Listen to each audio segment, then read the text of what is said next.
And here's me thinking I've got it going on. How quickly I forget, how quickly I am forgotten, how quickly we forget, just how quickly we are forgotten. I will try to find people to ease my mind, build up a new family. Together we will be free, we will be free, yeah.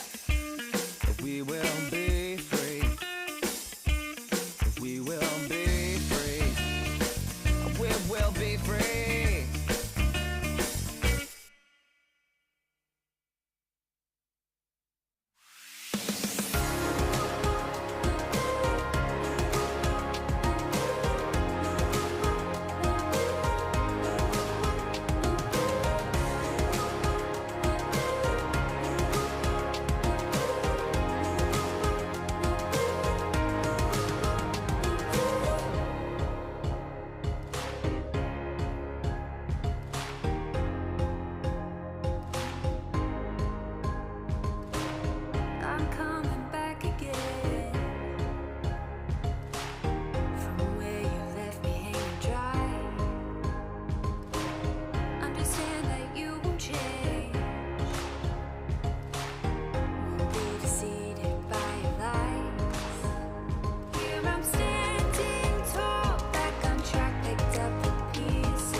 We need a revolution.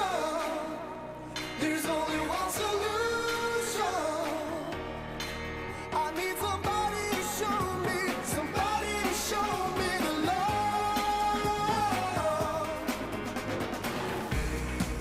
This is the final week of the call.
impossible.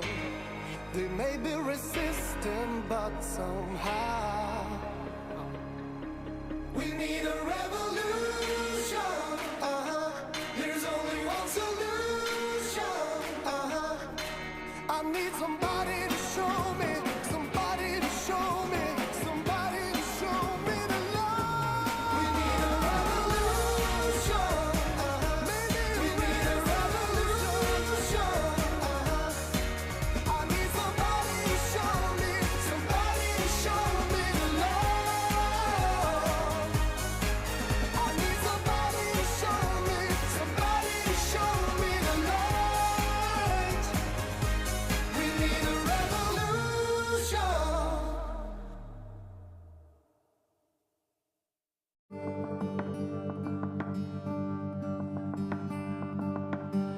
Walking through the desert, ain't got a horse, ain't got no name. With 3 dimes in my pocket and a heart full of pain. Filling up my empty bucket with regrets and loads of shame. Settle down in the snake pit, slowly going insane. Walking through the desert, got one last cigarette, but I ain't got a match. Such a long way from home, far away from the place I belong.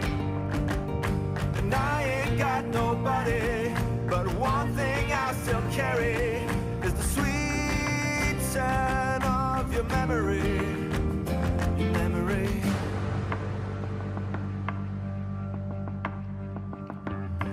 Walking through the desert, ain't got a gun, ain't got a drink. Think I've been here forever, my only friends are dust and wind. Walking through the desert, losing my belief. Trying to endeavor, even though my feet are bleeding. Walking through the desert, got one last cigarette, but I ain't got a match. Such a long way from home, far away from the place I belong. And I ain't got nobody, but one thing I still carry is the sweet scent of your memory. My fire slowly dying, I'm freezing to the bone. Carry me home, carry me home, carry me home, carry me home, carry me home.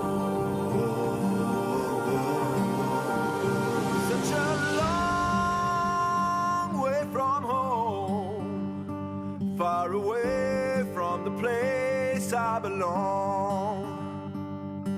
And I ain't got nobody, but one thing I still carry is the sweet scent of your memory.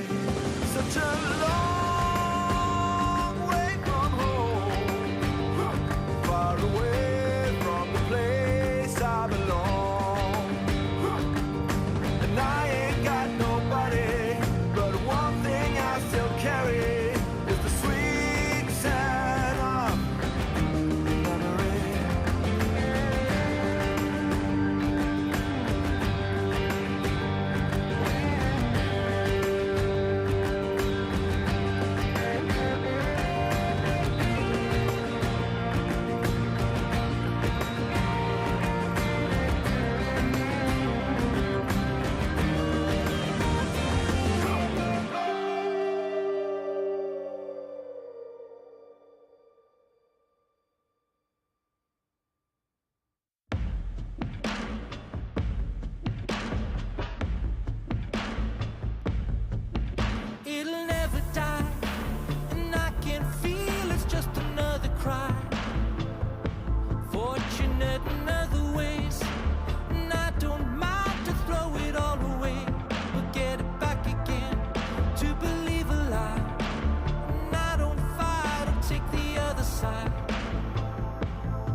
so long ago to show but just a bit of me. I know there's something you can't control, you know, and that's my liberty. A bad decision so long ago to show but just a bit of me. And I can see all of your history. Oh, your love again. But all real is all this punishment and all the suffering. Oh, hope is gone. So we just save ourselves from harm. And I could be the light and come out fighting for the other side and be prepared to die. So all the tracks, all the tears I have walked and shed for years, now I don't look back because all of it's real this time. I know there's something you can't control, you know, and that's my liberty. A bad decision so long ago to show but just a bit of me. I know there's something you can't control, you know, and that's my liberty. A bad decision so long ago to show but just a bit of me.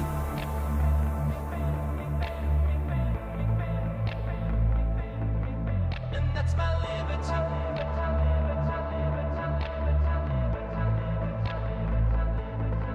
But just a bit of me.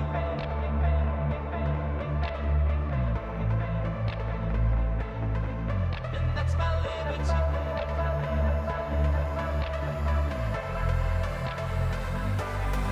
But just a bit of me. I know there's something you can't control, you know, and that's my liberty. A bad decision so long ago to show but just a bit of me. I know there's something you can't control, you know, and that's my liberty. A bad decision so long ago to show and that's my liberty.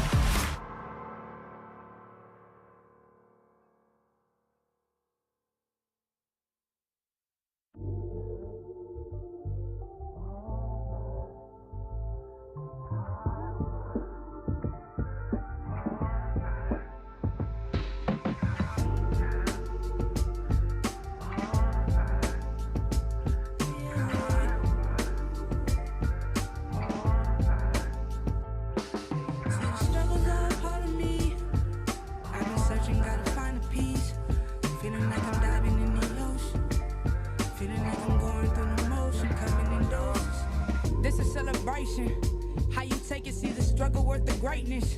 Hope you hear it, see the pride ain't worth the faking. The sign never lie, the confidence I keep. I see you living in the dreams. See, this life ain't what it seemed like. We in the mix of storytelling for the fiends. Like, just take your pick, like we battle to the end. The struggle in the moment, take it back where it begins. Take it back where it begins. See, Like, the struggle's all a part of me. I be searching, gotta find the peace. Feeling like I'm diving in the ocean. Feeling like I'm going through the motion, coming in doses. See, the love ain't really all we need. Pain is deep, it gotta on repeat. But we living in the moments, moments, divine purpose of the ocean. look, just hope I get right. You know we been hype. Grind on this forever, then we party up at midnight. Living in the moment, product of devotion.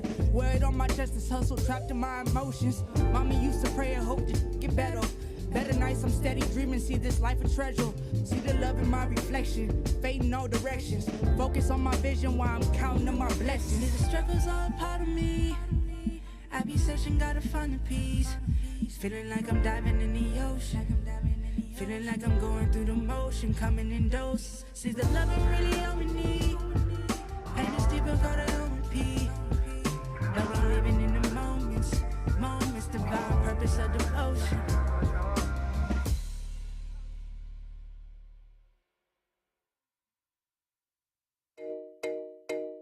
I don't wanna fall, I don't wanna take it. I don't wanna call it, I don't wanna fake this feeling. With everything you got, why do you need to fake it? It's time that I was leaving. Yeah, this time I'm making my escape. This time I'm making my escape. This time I'm making my escape. This time I make my own mistake.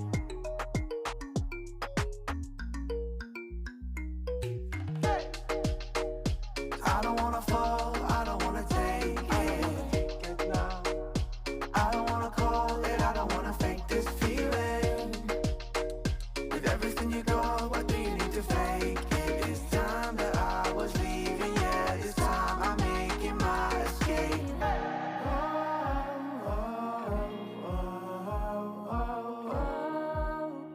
I don't wanna fall, I don't wanna take it.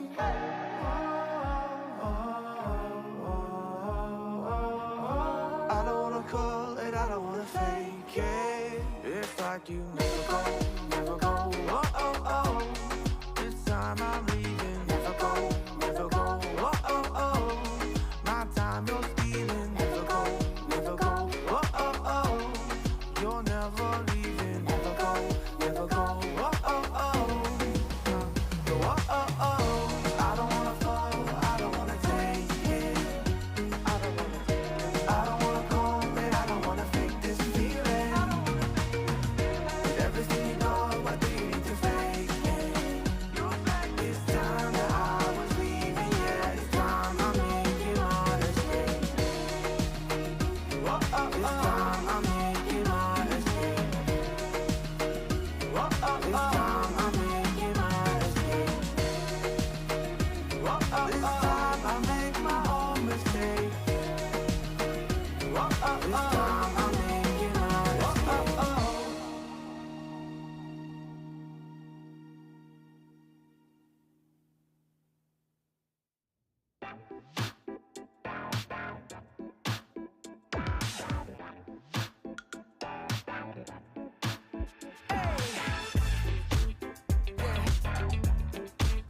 Feeling good up here. Yeah. Good morning, greet the sun. I float above the city. Never ever felt better. Let go and take my hand. I wanna share this feeling, 'cause we can double it together. Yeah. Join me on cloud nine. There's no better time than now. Yeah. You can taste the freedom, but feeling is believing. So come fly away with me. We can live twice if we live it up. Sip from golden cups. Double every moment, 1, 2, pop, pop, we own it. Live twice if we love to the max. Live with no regrets. Double every moment, 1, 2, pop, pop, we own it.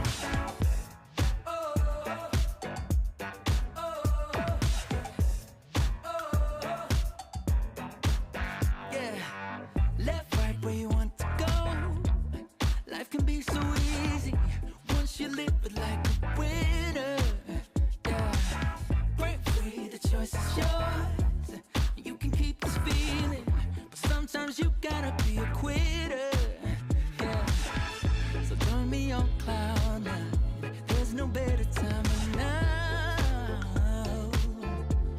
Yeah, we can taste the freedom, but feeling is believing. So what you waiting for? 'Cause we can live twice if we live it up. Let's sip from golden cups. Every moment, 1, 2, pop, pop, we own it. Live twice if we love to the max. But live with no regrets. Every moment, 1, 2, pop, pop, we own it. Hey. Oh, oh, yeah. Oh,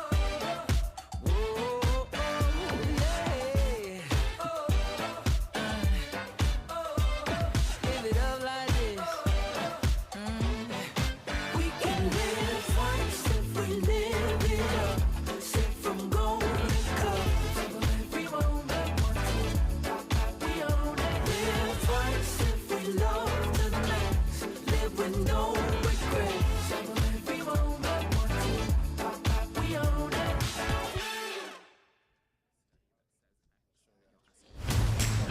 say why, and it'll be like, well, according to the study, you know what I mean? Yeah. It's just, That's really annoying. it is because Good evening.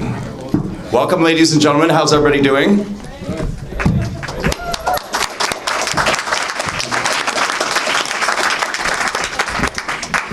Let me get undressed. Thanks. All right, good evening, and welcome to the WalkAway College Campus Culture War Showdown, Left versus Right live debate.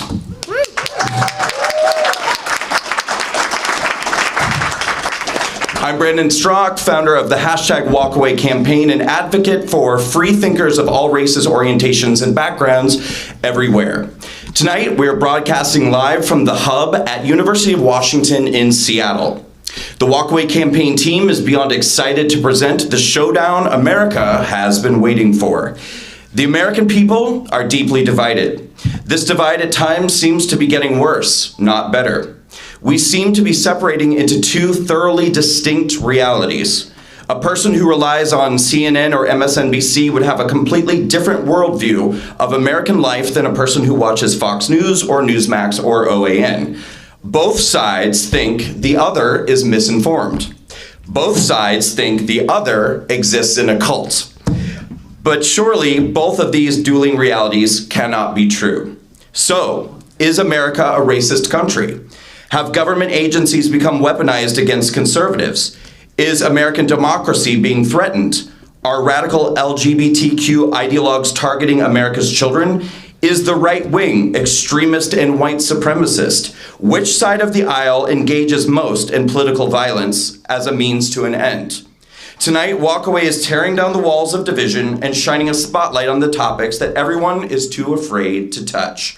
Tonight, a panel of left-wing culture warriors will debate a panel of right-wing culture warriors on topics such as critical race and queer theory, the Black Lives Matter movement, racism and white supremacy, media propaganda, Antifa, January 6th, socialism and capitalism, Trump, Biden, and so much more.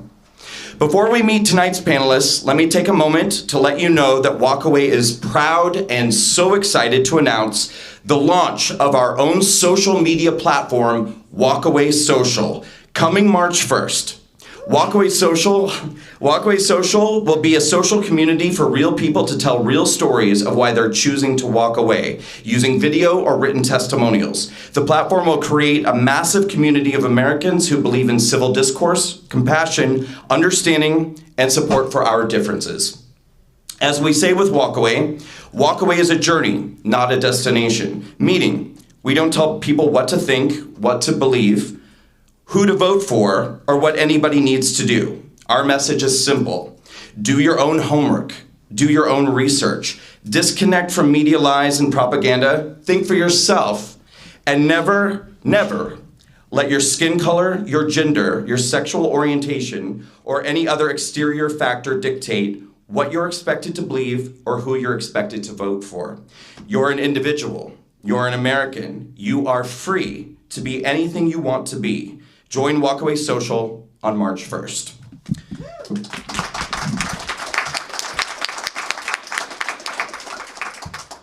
So let's meet tonight's panelists. Starting off with the blue team, we have Joe Lewis. Joe Lewis is a political commentator from New Jersey, a social justice advocate. He provides commentary and discussion on topics including, but not exclusive to, injustice claims, specifically for Black Americans or American descendants of slaves, educational policy, and reparations. Joe is a member of the Working Families Party.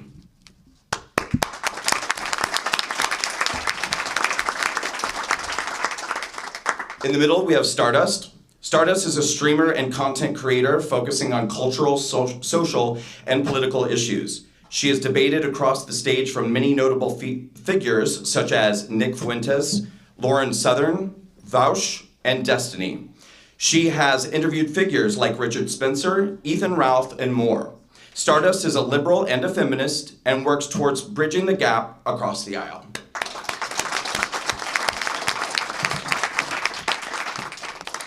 And we have, on the end, Hey, it's Vadim.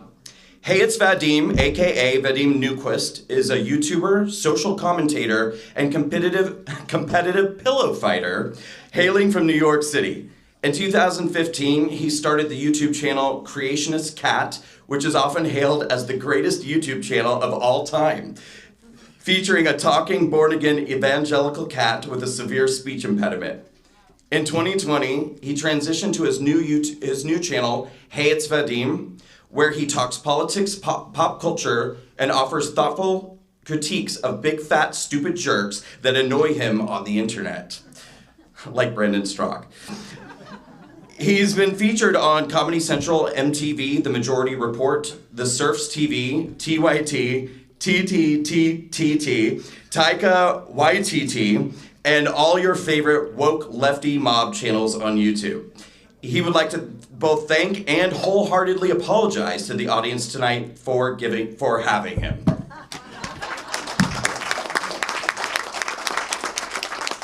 And before we continue, I know Vadim had a comment he wanted to make. Yeah. Hey guys, Hey, it's Vadim. Thanks for having me here. I just want to say very quickly, just so you guys know, I am a really, really bad insomniac. In fact, I have like a whole cocktail of very weird sleep disorders, and I've, through some snafu, I've been unmedicated for a few days, so I just want you guys to keep that in mind. We're still going to have fun here, and it's okay, but just if I don't completely destroy them, if I only just, if I destroy them but not completely destroy them, that's why. That's my excuse. Yeah. Thank you for that disclaimer. And tonight on the red team, we start with Brad Palumbo. Brad is a libertarian conservative journalist and the co-founder of Based Politics. He brings fiscally conservative and free market arguments to both younger audiences and the mainstream media. In addition to his regular writing and columns, Brad has written op-eds for major national publications such as USA Today, Daily Beast, and Real Clear Politics.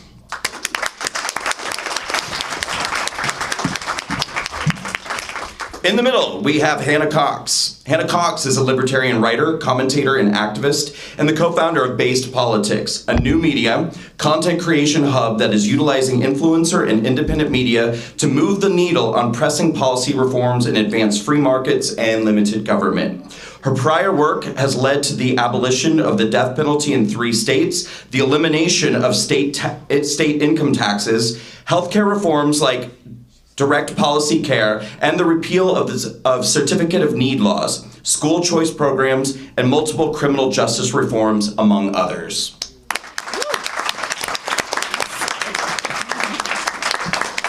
And finally tonight we have David Kitsak. David Kitsak is a first-generation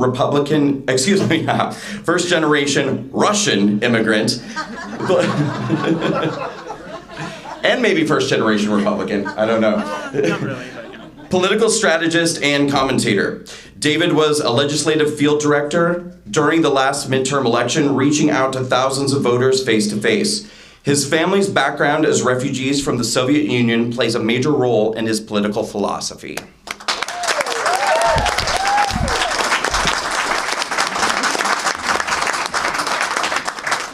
All right, and here's how the format of tonight's debate will work. We flipped a coin tonight before the event, and the red team won the toss, which means we'll begin with the red team on the first question. Then each team will alternate who goes first on all of the following questions. For each speaker, the teams will choose a first, second, and third speaker. The first speaker from each team will have a full 2 minutes to speak. The second speaker will have 1 minute to speak, and the third speaker will have 30 seconds to close out their team's arguments. Answers to each question will alternate back and forth from one team to the other until all panelists have had an opportunity to respond. Panelists should not interrupt each other while speaking. However, panelists are allowed to use their own time to ask members of the opposing team questions about the topic if they so choose. Also, if a panelist closes out their thought before time is up, they are free to yield the remainder of their time to another panelist. Everybody got it? Yeah? Good. Great, then let's get started. And I'll also ask to please silence your phones if you have not already done that. And tonight, we're going to begin with the subject of political extremism. The political climate in America is increasingly divisive and hostile, with both sides of the aisle claiming the other is embracing extremism. What is political extremism, and which side of the aisle is embracing it? We'll have 2 minutes on the clock and begin with the red team. Who's going to start? Hello, is it on? Yes. Okay, cool. All right, we'll start with David Kitzak. Thank you for having me, everyone. I hope everyone's excited to be here. Is it on? Can you hear me? Oh, okay. You're good. Cool. So the question, what side has become more politically extreme? I think it's obvious that both sides have increased in extremity and in extremists on their side over the last few years. I think it's important to put historical context on this, though, because historically, a rise in the right is always a response in extremism on the left, because there is a focus on removing people's national identity. It becomes anti-religious. It strips people of their identity. So the natural reaction to that in an extreme case is people hyper-focusing on their identity, their ethnicity, their nationality. And then that creates extremism on both sides. And nobody wants that. Nobody wants the absolute extremes on either end. But I do want to give credit where credit is due to the left. The left has moderated its positions on quite a few issues, okay? They've definitely moderated their criticisms of Big Pharma. They've definitely moderated their criticisms of Wall Street. And they've definitely moderated their criticisms of, launching nation-building wars across the world. So I remember a day when the left was anti-war, anti-Wall Street, anti-Big Pharma. So on that end, they have moderated their position quite a bit, but I don't know if that's to the benefit of anyone in the country. So. All right. You have 40 seconds remaining. Oh, okay. Sorry. You don't have to use it. Oh, yeah. I'll yield the rest to Hannah. Okay. If you'd like. Or we can. Go, or? You have 40 seconds if you'd like to use it. Otherwise, we can move Jumping in then. Yeah. So your comments make me think of F.A. Hayek's Why I'm Not a Conservative, which basically compares progressivism to a train that is steadily running off the tracks, and it's going to go over the cliff. And conservatism in America has merely been the brakes on that train, and that's why you'll often see conservatives end up where progressives are a mere 20 years later. We have to have a third rail, which I would argue would be an actual classical liberal way of looking at things, libertarianism, as we would call it in America, where we start going back to the basics of actually getting the government off of people's backs, ensuring that we have true free markets so that people can participate in commerce and build wealth as they need to. And that until we do that, it will just keep getting more extreme, and we will go off the cliff eventually. That's time. And who will be leading off for the blue team? Me. Vadim, go ahead. Hey, everybody. Okay, so for the purposes of this dialogue, I'm going to define political extremism as an advocacy for laws, policies, and general causes that work against basic human rights, civil rights, and liberties that all citizens should be entitled to. And there's no shortage of this on the right at the current moment. Of course, reproductive rights are under attack. Over 340 anti-trans and LGBTQ bills have been proposed within the last 2 months, probably 5 more by the time I finish this sentence. And of course, there's a movement that sought to destroy free and fair elections and render our votes meaningless. And they're still trying to do that. Kari Lake, it's still going on.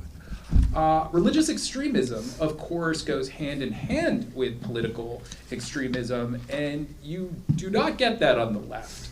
But fundamentalist religiosity is a built-in feature on the right. You mix that with a penchant for ethno-nationalism, white nationalism, and you mix in a little bit of conspiracy culture, and you get rage-fueled violence.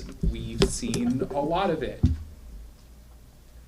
Take, for instance, the Great Replacement theory.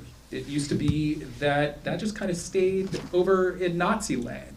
Yet now it's just casually mentioned here or there by your Tucker Carlsons, Steven Crowders, J.D. Vances, Charlie Kirk, Tim Pool. Like, I could go on and on. But that leads me to the essence of the problem here, which is that extremism truly is just embedded within the right wing. And that's the state of the party. You can't separate it from its own extremism. Time. Hannah? Okay, I'd love to respond to this. First, you define extremism as a disregard for laws. And you say that we're moving away from basic civil liberties that these laws supposedly uphold. But the only way that you actually can move away from civil liberties or really start to fundamentally attack people's rights is through laws and through government policies that undermine protections for basic civil liberties. Religious extremism is not really a threat to me unless we're talking about terrorism, unless you allow the government to come in and start enshrining it. So I would push back and say that extremism is actually found on both sides of the aisle, and it is getting more extreme every day. Both sides are becoming more and more authoritarian. They have less respect for civil liberties. Extremism is hurting people and taking their stuff. Extremism is using the government to come in and force people to live how you want them to live based on your own standards. That's extreme. The drug war is extreme. Locking immigrants in camps is extreme. Civil asset forfeiture, where the cops can take your stuff without even charging you, that is extreme. Telling Twitter they have to remove your profile because government agents don't like what you said on it, that is extreme. Both Time. sides. Oh, this is hot. So I want to sort of recenter this a little bit because I think there's kind of something that's getting lost here, and that is just the idea of this sort of two-party system that we live under. You kind of knocked on the door a little bit, right?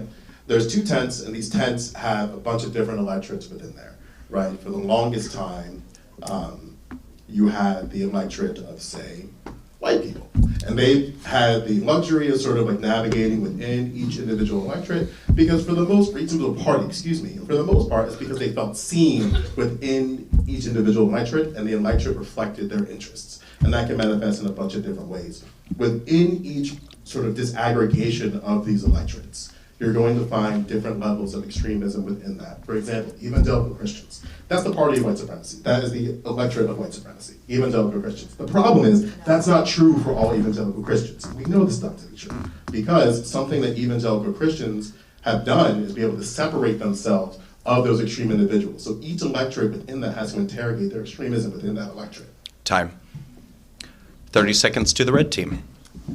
Yeah, I find the idea that there's no extremism on the left or it's mainly on the right just hard to really hold after living through 2020, watching our cities be burned, watching dozens of people be killed in riots, watching billions of dollars of property damage, record levels being done in the name of justice, and watching most prominent figures on the left either openly support it or sit quiet and not condemn it. So look, I've had terrible experiences with extremists on the right, but they exist on the left too. Time. Stardust.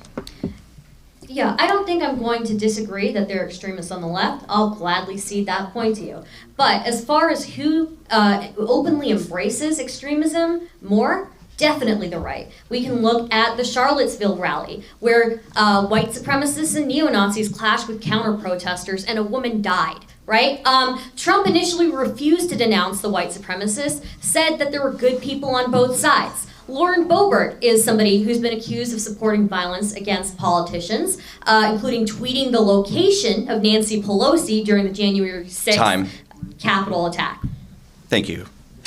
All right, so we'll move on to issue 2. And just so you guys know, too, if there's anything that you would like to reflect upon in a previous question, you can use your time to do that as well in a future question. So the second question is, researchers, okay, guys, I want you to pay attention. This one's data heavy. Okay. Researchers from Arizona State University and Texas A&M University questioned 462 journalists around the country. 58.47% identified as left of center, with only 4.4% of those surveyed identifying as right of center. Since 1985, the percentage of Americans who perceive a liberal bias in media has doubled from 22% to 45%, nearly half the adult population. Even a plurality of Democrats now say the press is liberal. What role does the American media now play in pushing political bias and supporting the Democratic Party? 1 minute to the, or excuse me, 2 minutes to the red team. Who's starting? Yeah, I'll take this one, and I guess I'll start with some personal experience. So I went to the University of Massachusetts Amherst, which for folks that don't know is a pretty far left campus. When I got involved on campus, I joined the student newspaper. And I was the only person with even milquetoast center-right views that was there. So it was a very eye-opening experience for me. because students at the campus paper would go on to join the New York Times, BuzzFeed, the Boston Globe. They would go throughout the entire mainstream media ecosystem. And I got an insight into the ideology that has gone from our campuses to occupy most of our mainstream media, what I would call perhaps not a hard left, but a solid progressive worldview. And I had some bad encounters with this, to say the least. I was actually formally disciplined by the student newspaper and written up because I used the expression, boy who cried wolf, to describe a colleague who identified as non-binary. Now, that obviously wasn't an intent to be rude to that person or to misgender them. That was simply an expression in the English language that people use every single day. And to say that that kind of far left, woke, for lack of a better word, ideology is pervaded throughout the mainstream media would be the understatement of the century. The pernicious effect of the clear liberal bias throughout most mainstream media outlets is to create echo chambers where people really only hear one side of arguments represented, and they see caricatures and straw men of the other side represented. It also pushes people on the other side to oftentimes fringe and less reliable news sources in response, because they can't go to mainstream journalistic institutions without basically being told they're a terrible person every day. I think the free press is incredibly important. I've stood up for press freedom against Republicans and Democrats alike, but I think the current press is failing our country with its clear and just transparent bias. Thank you. Blue team. Yeah, so I'm not going to disagree either that journalists, a lot of journalists are liberal or left-leaning, and there is going to be some bias in this, right?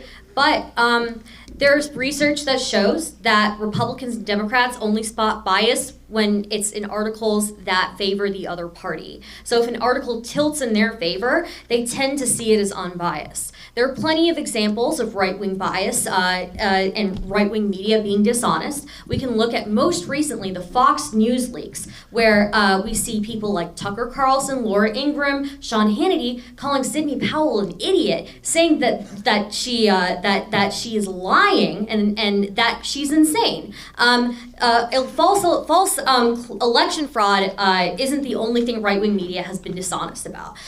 We've got Pizzagate. In 2016, right-wing media outlets, including Breitbart and InfoWars, spread a baseless conspiracy theory known as Pizzagate, which alleged that Hillary Clinton and other Democrats were involved in a child sex trafficking ring operating out of a Washington, D.C. pizzeria.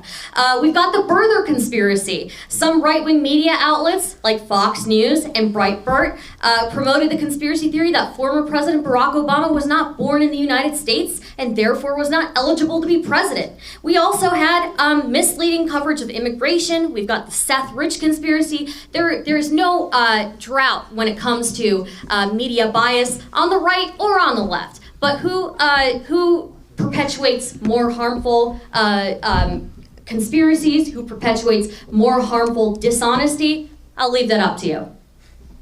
And I see my time. Red team. Augustus. Okay. I agree there are a lot of false stories on the right and on the left. I will say that on the right, the conspiracy theories are more likely to get called to task and called out for what they are, whereas on the left, you still have a substantial amount of the Democratic Party that believes Russiagate is a thing. This has been unilaterally debunked, and they don't even know it because their press does not get called to task. Nobody comes out and cleans that up.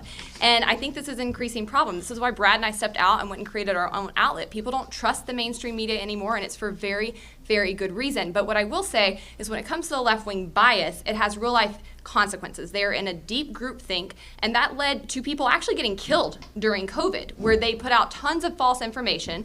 They gave people bad data. They told them to lock themselves in their home, where actually 30+% of COVID transmissions ended up taking place. They told them to wear masks outside, not to go outdoors. They said that cloth masks were equivalent to N95 masks, even to doctors, and they said that because there was a shortage of N95 masks, not because that was actually what the data said. So when it comes to the groupthink and the left-wing bias, there are real-life consequences that I don't think you see from right-wing media. Blue team. You don't see that from right-wing media because Fox News has a monopoly on the right. And the Fox News has a monopoly on the right in a very particular way because liberals, they're demons. So they are going to love choices. They're going to give you all these choices and you can go to the news network that you like, but then those choices aren't substantive to the vast majority of Americans. But they get all these choices. You get your CNN, your NBC, your MSNBC, you get your NPR, because make no mistake, NPR tilts a little bit more to the left when they talk about some things, and then they try to go to the center when they talk about Ukraine. Have fun with that. But the fact of the matter is that Fox News has a monopoly on the right, and then you have a choice. You can either join the right, like Tucker Carlson did, look at his resume, is that man a righty? Or you have to deal in that place that you guys navigate in. It's so many others, where they have to sort of compete for different versions of what believed to be right. And at the end of the day, you have a choice. It's either you wait until Ben Shapiro gets you a contract, or you wait until Fox News gets you a contract, and that's screwing over the right now. Red team. All right, I think this is like a tale of two conspiracy theorists and two conspiracies. Okay, so we have, for example, Alex Jones, who got sued for almost $1 billion for being wrong about some conspiracy theory that he was wacky about a few years ago. And then we have Rachel Maddow, who spoke for 4 years that President Trump was a puppet of Putin. I mean, we really have to think about that. You're telling people, you're telling your watchers that the president is compromised completely, that he was placed in that position by a foreign adversary that now we're essentially at war with. Okay. Okay, those fuckers are destroying our credibility. It enrages me. So that right there is Tucker Carlson voicing his disgust towards his viewers for, in his eyes, rebelling against Fox News for simply reporting the fact that Biden won in 2020. So look, we know at this point that he knew it was a lie, and yet all of Fox just spinelessly capitulated to all those fuckers and pumped them with the exact disinformation, lies, and rage that led to January 6th. So that's some of the effects of the right-wing media on their viewers. And I made a mistake on the last question. We're supposed to be alternating teams, so the next question will begin with the blue team as the leadoff. Question 3. Elon Musk recently purchased Twitter, and shortly thereafter the Twitter files began being released, showing us that Twitter execs intentionally blocked public access to the Hunter Biden laptop story.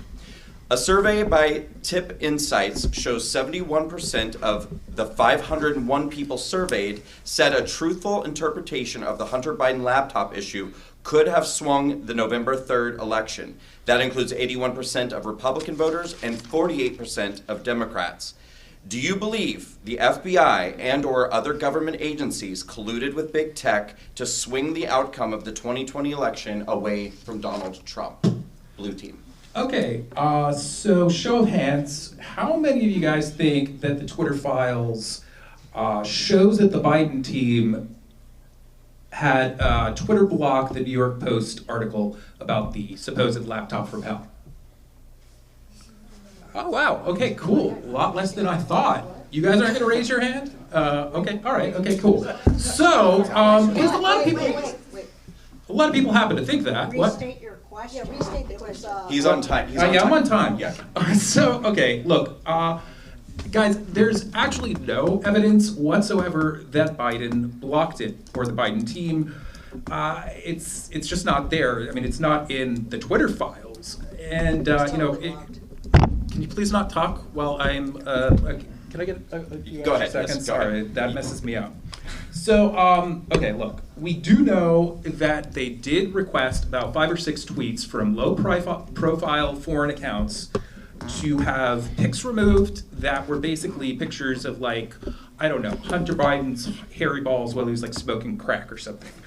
And, that's TOS. That's basically revenge porn. So it's understandable that that would be taken down. Now, the Post article, which we are talking about here, which was blocked, I'll tell you about that. In October of 2020, for less than 12 hours, Twitter did block access to the Post story about Hunter Biden's laptop. That did happen. But know this, it was a story that no other outlets would touch, including Fox News, because they know no one could authenticate it. With that knowledge, Twitter made a horrible decision to block the story for 12 hours, but they did so based on their interpretation of their own terms of service, specifically their hack materials policy. So there was no preferential treatment. People just conflate the Biden team, the fact that the Biden team requested Hunter Biden's revenge porn to be yanked with the Post article. That's it. So no, there was no big tech collusion, none of that goofy conspiracy stuff. But if you insist there was, here's a thought experiment. In the Twitter files, we also learned that the Twitter hate account lives. Oh, okay. All right. Thank you. Let's just take a moment. I had a really good ending, but okay. Guys, please try not to interrupt the speakers while they're speaking. That being said, please feel free to applaud, get involved. You can absolutely interact. Just please don't shout out while the panelists are speaking. Red team. All right, I think it's really cute to keep throwing in revenge porn as a description on what was on the Hunter Biden laptop and the response to it, because why are we like equating him to like a Me Too movement thing now, that like poor the son of like the most powerful man in the world, screwing all these different prostitutes, foreign agents, you know, people that we're supposed to be adversaries with, getting recorded by these people. And I don't think that was in the big drop of the Twitter files. The big drop of the Twitter files was the money that was being made by the Biden family through his father and Hunter Biden in China, in Ukraine, in Russia. And this was all revealed during the congressional hearings. Twitter employees were literally given security clearance, governmental security clearance, so they can go in and do whatever they did to essentially ensure that this story that was super damaging to Biden. I mean, this was the October surprise that happens every election season, and they completely stifled it. And then beyond the 71% of the people surveyed, there was also Democrats surveyed after the election, and 17% of them said that if they knew the Hunter Biden laptop story to be true, they would have voted differently. So 17% is a pretty wide margin for what the presidential election went into. And I don't think we have to go into, you know, votes being changed and stolen and Chinese ballots or any of that stuff. We just have to look at exactly what big tech and the media did during this time. They completely ran cover for the Biden campaign, and specifically Hunter Biden. You mean to tell me if there was a story about Don Jr. in China taking rails off of, you know, sex workers, you know, that wouldn't be a national story and he probably would have been impeached for it? Like, let's be real. Let's like operate in good faith. What I'm saying is that if there were pictures of wait, Vadim, are you? I'm going in. Oh, you're yielding your time. Yeah, giving him my time. If there were pictures of any of, I don't know, if there was Ivanka Trump naked, as attractive as she is, I would say take that down. That's, you know, like, especially if it's like from a hacked source. But look, what I wanted to say is in the Twitter files, we also learned that the Twitter hate account Libs of TikTok, who has an extensive history of violating TOS with targeted harassment campaigns, they were given preferential treatment, basically saving them from permanent banning.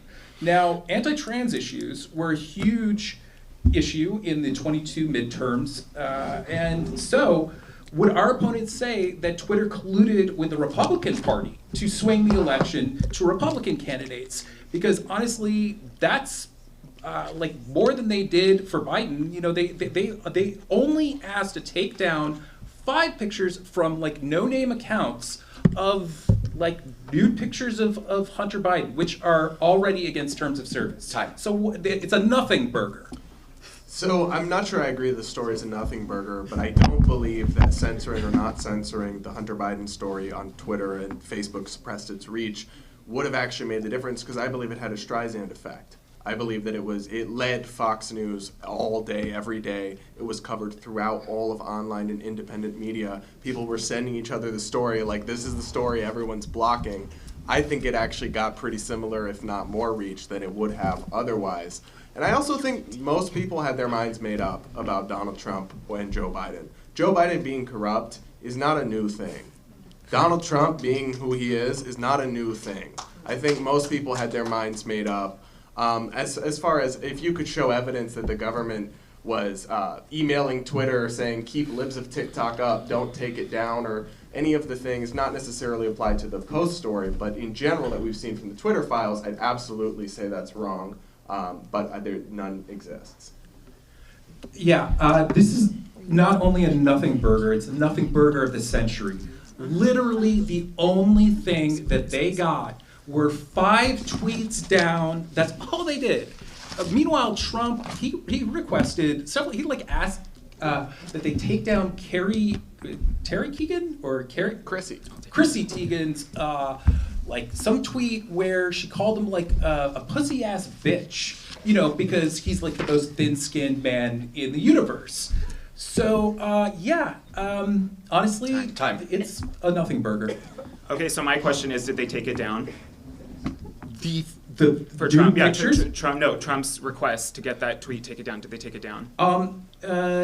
No. They They didn't. They didn't, right. So politicians are going to do what they want. They're going to serve in their own self-interest and kind of do what politicians do, right? Sure. What the main question is the institutional support there to keep that going, to play cover for them. So I think it's completely dishonest to say that there isn't a complete there's a complete institution on social media that lets these kinds of things happen and then plays cover for when they happen on the other side. So yes, Trump may have asked, but it didn't happen, right? So when they asked, it sure did. Time. All right. Yes, confrontation, yes! Next question. Spicy. Tonight, or for the next question, we'll be beginning with the red team, and the question is America a systemically racist country? And what real-world evidence supports your position on this? Restart. Blue team goes twice. Oh, right, yeah. Oh, you can do it that way. That's fine. Blue team first. That's fine. Yeah, my answer's gonna be a little bit complicated, but basically what we have is a new kind of racism, a new kind of sort of structural racism that's at play. You're not gonna see groups get stigmatized because of their racial identity.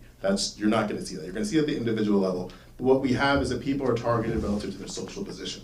A good example of this is the New Deal, where right after, as we were sort of saying, hey, slavery ain't good and we gotta reintegrate all these black folks, you have politicians and those in power recognize that we don't really want these black people to have power, so we're gonna have to move in a little bit of a different way. So what they did in the New Deal, they did exclusions based on the social position that American descendants of slaves found themselves in, which was farm workers and maids. So you don't have to target black people by virtue of being black. You just say, no, we're just farm workers and maids and gig workers who can't really participate in the government the same way. And of course they can't participate in the government the same way because you need to have job guarantees for these people. So that's how they were targeted under the New Deal. And then you had different things like racial covenants, redlining. And again, it's not redlining by virtue of the fact that they are black. It's redlining by virtue of where they find themselves in America, which is why you still have an overwhelming majority of American descendants of slaves living in the antebellum South. It's not by coincidence.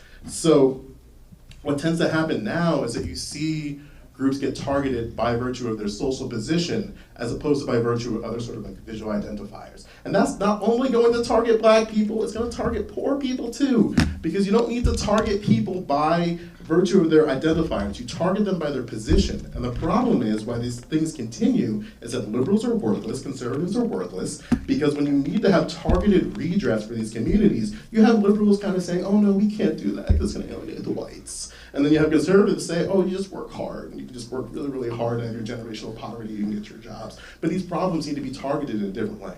Time. Red team.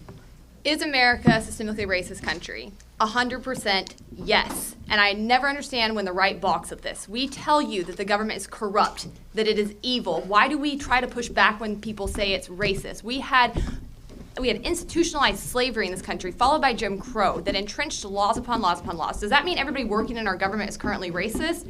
No. Does that mean we still have laws on the books that were put there with racist intent or that have racially disproportionate outcomes? 100% yes. Look at the public school system, where we had redlining that determined where people lived based on their zip codes and their skin color for decades, and that now determines how much money goes through public schools, and this is why you see black kids trapped in cycles of poverty in our government schools for decades and decades and decades. That's why we need school choice. These arguments support our policies that we're pushing for because we actually want to see all communities lifted up. Look at the criminal justice system. You have 95 million traffic stops that were looked at between 2011 and 2018 across 56 different police agencies. And they found that black people were more than 2 times likely to be pulled over. That disparity lessened at night when cops couldn't see them. They were more likely to be searched than white people, more likely to be caught with drugs, even though white people do drugs at similar levels. Black men are 2.5 times more likely to be killed by police. They're 3.5 times more likely to be arrested for pot, despite both races using those drugs at similar rates. They get 20% longer sentences for the same crimes. when we look at this. This is a 2017 U.S. Sentencing Commission. When it comes to gun crimes, gun laws were put into place to explicitly block black people from being able to access their rights to self-defense in this country, and boy, do they still work to this day. Black people are far more likely to be charged with gun crimes. They are more likely to be arrested and sentenced for longer time periods when they are caught. As a whole, there are still so many areas across this country where we are continuing to see the government harm people of color at disproportionate rates. And what that should tell you is that we need to limit this freaking government and get it out of people's ways and giving it the power to do this to people. That's the end game. Time. Star and I are going to split 20 seconds and the rest can be yielded to her. I found it really interesting that we started talking about black people during that response, and then the end of it, we wanted the person of color as our way through these problems. So I found that very interesting. So I want to ask this kind of directly, right? Like, or just kind of make a statement very directly, and then maybe you guys can respond with this. Like, do you support targeted redress for marginalized communities based on the identifiers that you find themselves in within the social position? So if you want something that says like, oh, we're targeting black people, do you support redress that directly targets black people in the position that they're in? I'll leave the rest of my time to start this. Did you want to answer? Should I answer now? Or? You can. Sure. I don't know exactly explicitly what you mean by redress, if you mean reparations, like giving them money because they were harmed. No, like, so you specifically brought up something in terms of guns, that just a gun stack. Could you repeat that again for me, please? Yes, within gun crimes, black people are more likely to be arrested and sentenced for longer and get sentencing enhancements on top of that when they are caught with guns. Would you support targeted redress for black Americans, specifically and directly with that? Can you tell me exactly what you mean by targeted redress? Targeted redress would be recognizing that this disproportionately affects black people and advocating, recognizing that within that. So mentioning black people explicitly as the people who are harmed without POCing your way. I think at the end of what you're saying. Sure. I mean, yes, absolutely. Sure. And I think getting rid of those laws is the next step. Yeah. And you would advocate specific. So what's going to happen then when white Americans feel alienated by you directly targeting black Americans? Time. On this round. Red team. Okay, so go ahead. No, go ahead. Okay. Yeah. So, I mean, I think it's important when we talk about this. Yes, America has a systemically racist history for sure. You know, it was the Republican Party had to be founded to abolish slavery. Jim Crow was pushed down by the Democratic Party. KKK was the military arm of the Democrats. Let's see, what else am I missing? So yeah, the history is absolutely there. I think we've reached a point now where it's almost become kind of comical and cheap when we talk about race and certain things. Like, for example, Joe Biden just directed his administration to no longer hire white men in positions in federal agencies, which is just kind of like, you know, if you were to say that in any other time or any other point of time, people would be taken aback by that. But I think over these last 2 or 3 years of social conditioning since 2020, we've just kind of accepted it as something that's normal now. So I think, yeah, it's a nuanced conversation, but it's kind of gotten silly at this point. But I think we can't deny the obvious legacy of racism in the country. The problem, is that when you have targeted redress for communities, you have to target them directly, and there's going to be people who feel alienated. Like, for example, reparations for American descendants of slaves, black immigrants will be excluded from that as a matter of policy, not by virtue of that they are immigrants, by virtue of the social position that they find themselves in because they're not American descendants of slaves. And time again, you get black politicians, including those like Raphael Warnock, who's absolutely worthless, who come up there and say like, hey, do you support reparations for American descendants of slaves? And he can't even go through that answer without persons coloring his way through it. Oh, this time. Yeah, on this reparations question, I only have a little bit of time, but I guess I'll just ask this. How can you possibly justify taking money through force taxation from someone today who was never a slaver, whose families were never slavers, who has never been involved in slavery in any way, and giving it to someone today who was never a slave, who has never been a slave, whose parents weren't slaves, whose grandparents weren't slaves? None of that is to diminish the horror of slavery, but to say that reparations is a nutso solution. Do you want to take 30 seconds? Oh, do they have 30 seconds? Not really, no. Take 30 seconds and answer. Sure. Did America benefit from slavery? I didn't. But did America's history benefit from slavery? I mean, no. All right, so I'm going to ask this very, very, very directly. It's a very way important case. Did your parents receive anything from the New Deal? and specifically Social Security. Perhaps not yet. They probably will. So perhaps you don't. Social Security. Yeah, American descendants of slaves were excluded from Social Security as a means of public policy. So when you look at the position that American descendants of slaves are in, that's generational poverty. So you're going to have to be very explicit about the reason why you're doing this thing. If you look at the farming industry that overtly discriminates against American descendants of slaves, by virtue of taking their land from them, that's going to have to be some type of redress from the federal government. Now, it's not going to be going in the hands of pockets of Americans and taking away their assets. That's how government is funded.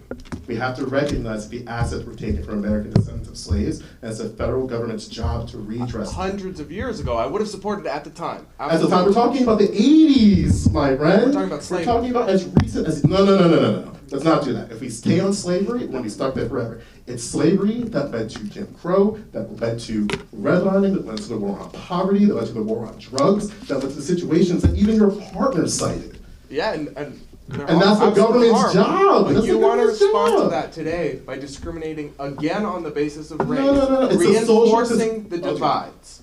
It's Again, instead of, we can't go back and change the past. We have to move forward without reinforcing divides, without discriminating on the basis of race, without taking from one group to give to another. And we have to move forward for equality for all, 30 not try to seconds. look backward and do all that. We have to recognize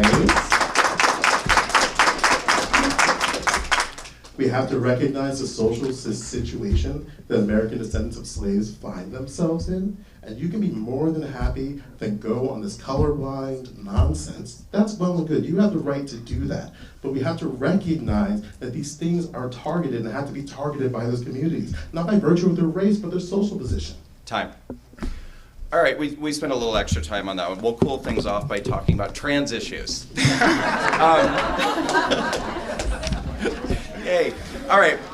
So the UCLA Williams School of Law found that the rate of people between 13 and 24 years old identifying as transgender has doubled since 5 years ago.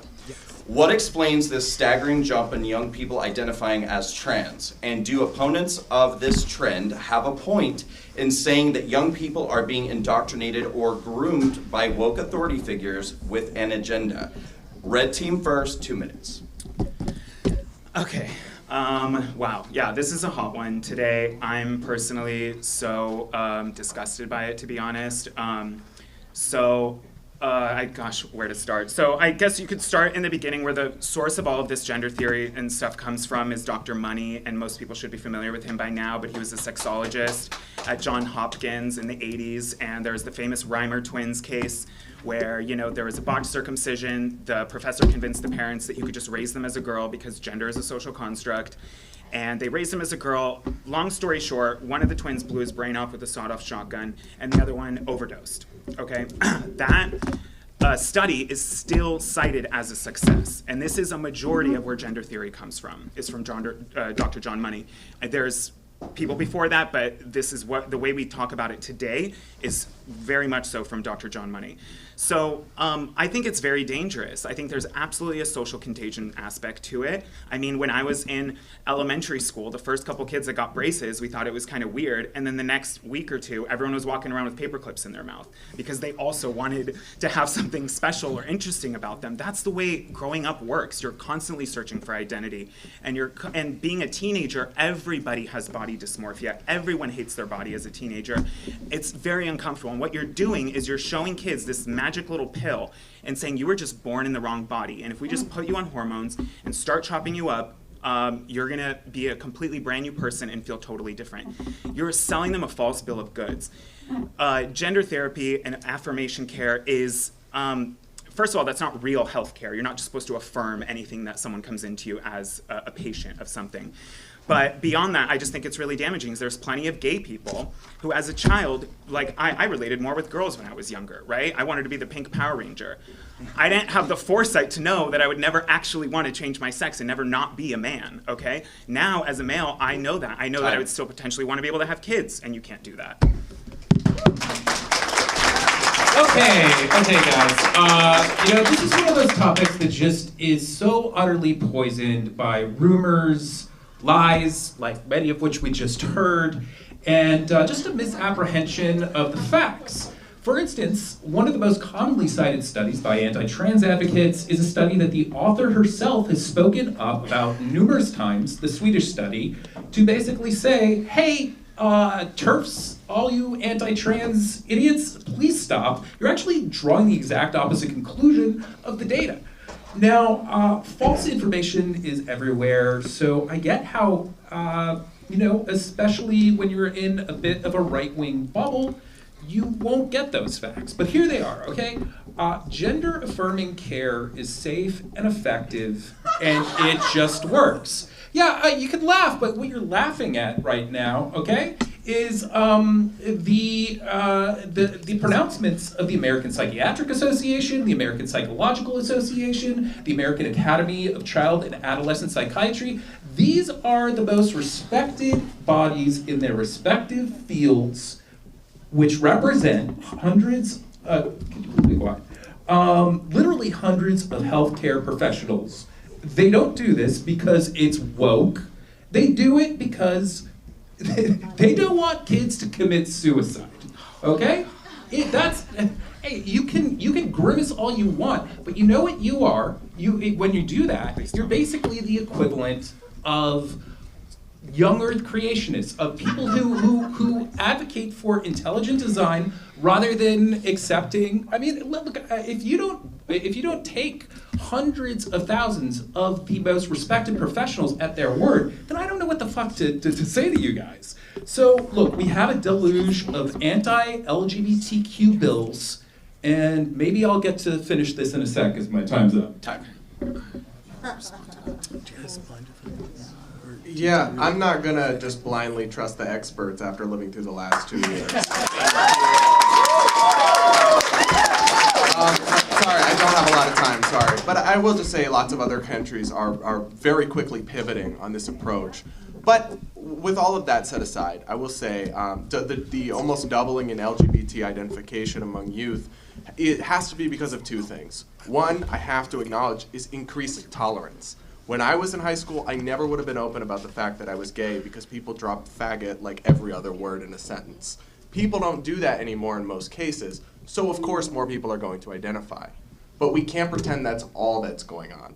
We've also made it cool and trendy to be part of the LGBTQIA2+ umbrella, and we've added identities to it that, like sapiosexual, which literally just means being attracted to intelligence, or non-binary, that require nothing. They require no actual commitment or aspect of you, no transition. So of course more people will hop on the train. Hypervisibility exists currently with trans identities. We can recognize that to be true. But hypervisibility is the same thing that we've been doing to Black women for generations. Like, there's going to be hypervisibility of a group of people, but that hypervisibility doesn't mean that they have any type of power and influence over their politics. Like, trans people don't have the power politically to inject the things that you want.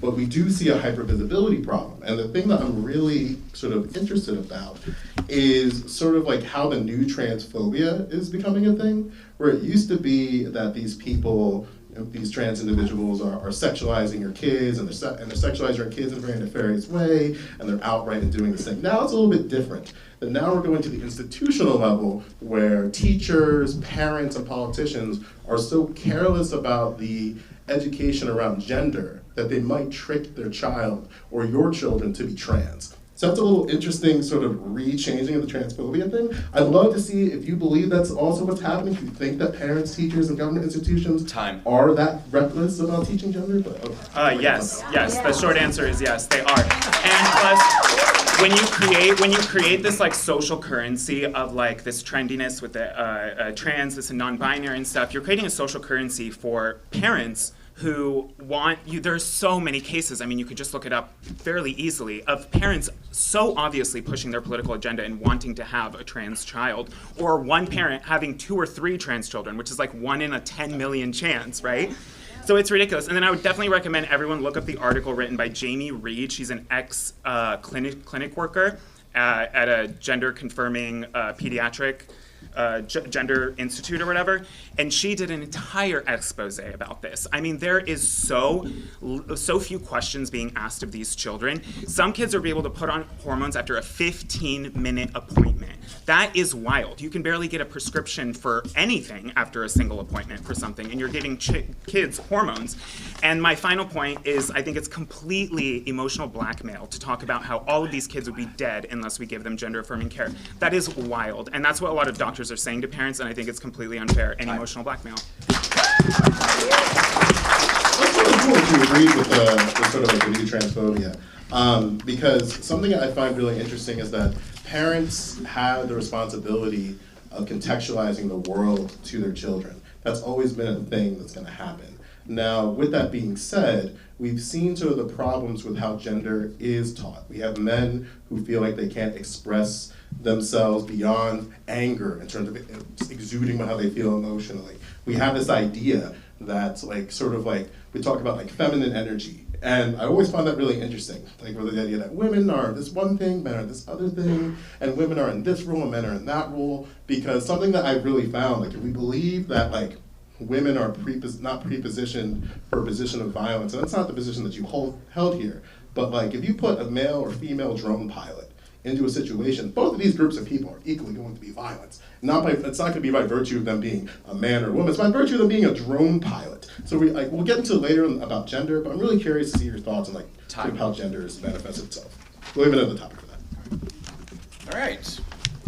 Well, this one ought to be fun. What is critical race theory and queer theory? Are these things being taught in America's schools? And is that beneficial or detrimental for children/young adults? We begin with the blue team, 2 minutes. I'm going to let the other party define critical race theory and queer theory, because something I found is really important to see what the opposition feels like, because there are some truths here, right? Teachers are going to be careless about things they don't understand and don't have a contextualization within their curriculum, within their educational system, right? Like, I'm not going to fault any teacher who doesn't really have a firm understanding of like sort of boundaries that Black people have when it comes to their bodies, especially their hair, for instance.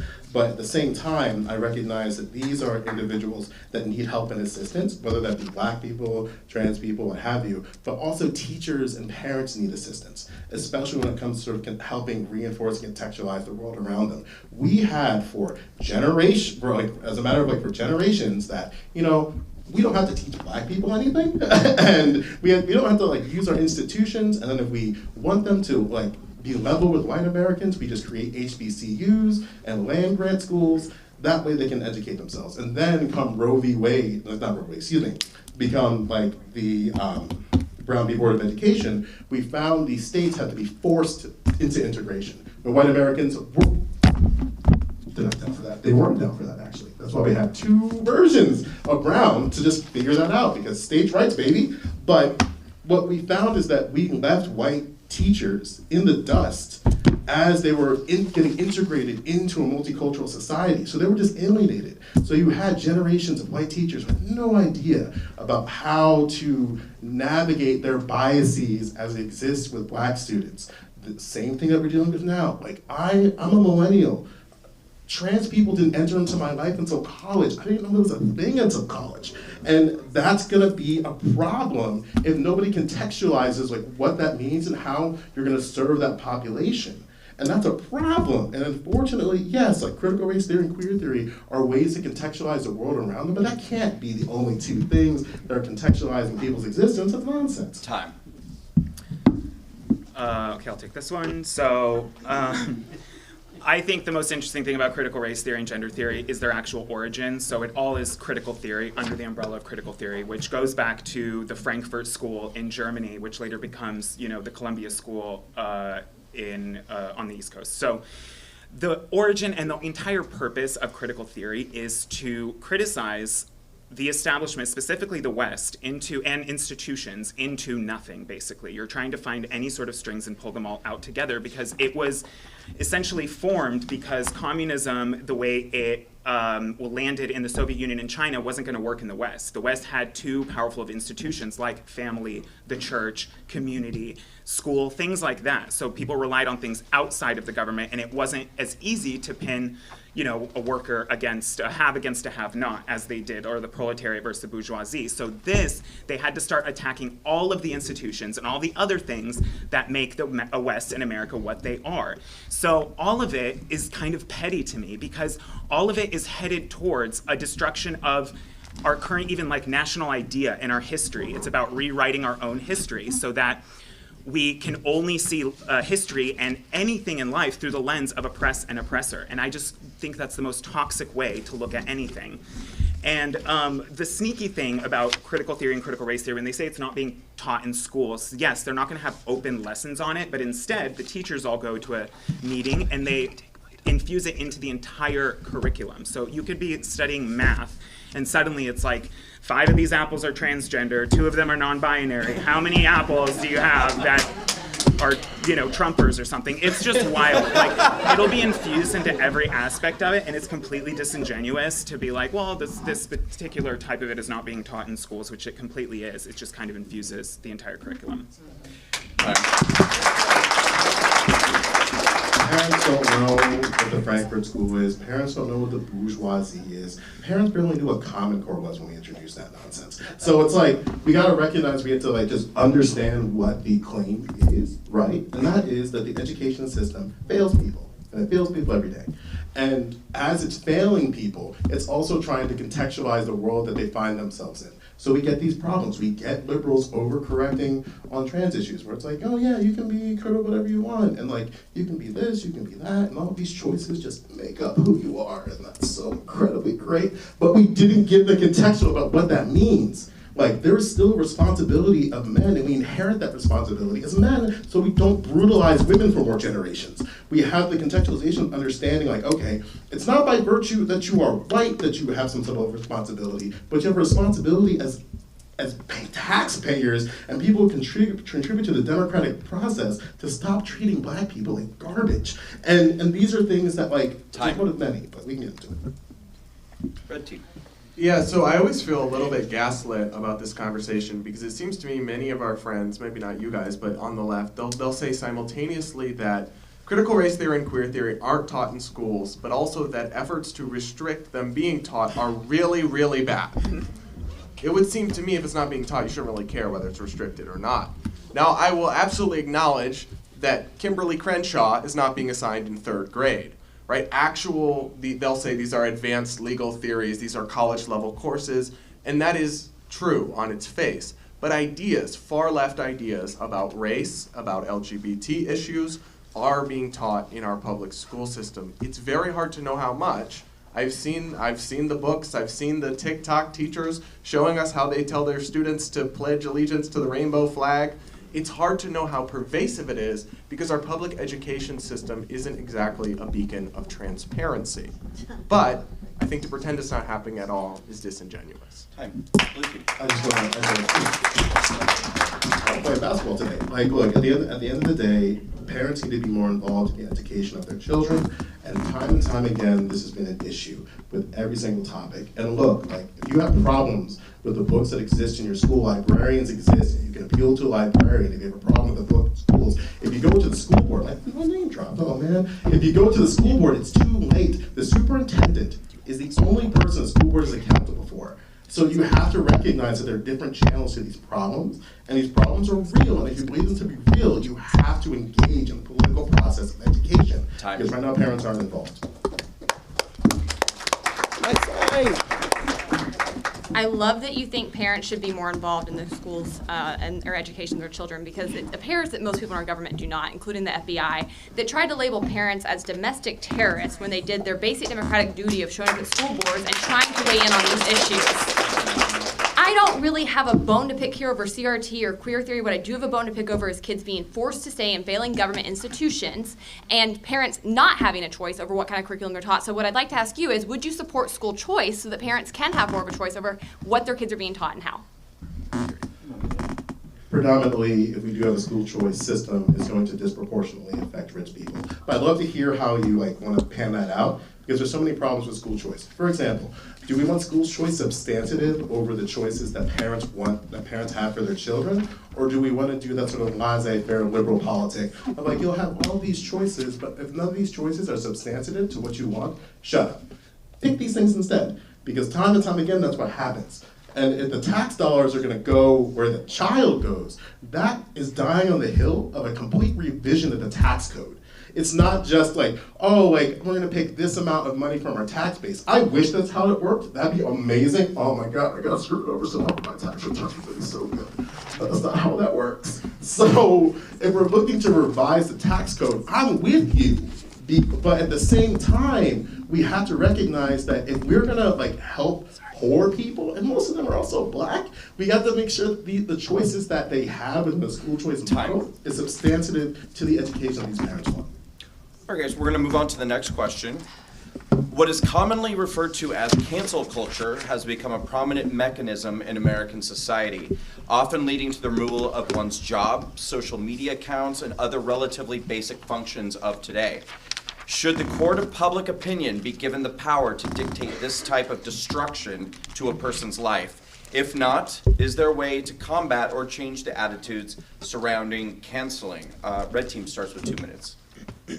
Yeah, so when cancel culture comes up, you often hear from progressives that cancel culture isn't really a thing. That freedom of speech doesn't mean freedom from consequences. And that's all that this is. It's accountability culture. It's the marginalized and the voiceless finally having a voice and holding people accountable for the harm that they've caused. Some of that is a little bit true, but what differentiates cancel culture is the vastly disproportionate punishment and mob mentality doled out to the relatively minor offenses. So Kevin Hart, for example, it was deemed that he couldn't host the Oscars because in 2010, he made a gay joke that didn't age well. He's a comedian, folks. And I don't know, I was alive in 2010, and people weren't exactly all rainbows everywhere like they are now in most places. So the idea that one old joke means you should face professional consequences today, or because J.K. Rowling expresses pretty mainstream skepticism of some aspects of the transgender movement, people are burning her books and boycotting a video game she's only tangentially connected to. That's what makes it cancel culture, is the disproportionate nature of the backlash. Nobody's saying that you can never have pushback. And that's only with the celebrities. The real victims of cancel culture are the everyday people caught up in its mess. I mean, The Atlantic, of all places, cataloged this. They told the story of a man named Emmanuel Cafferty, who was just a random dude, fired from his job after a picture circulated on Twitter of him making this symbol, which until yesterday meant okay and was an apple emoji. But some people, apparently, in the white supremacists, I really don't keep up with them, they use that as their symbol. And so some people on Twitter said that this Hispanic man was a white supremacist because he made an okay hand symbol and it was photographed on Twitter. He got fired and lost his job. That's cancel culture in a nutshell, and it's nuts. Blue team.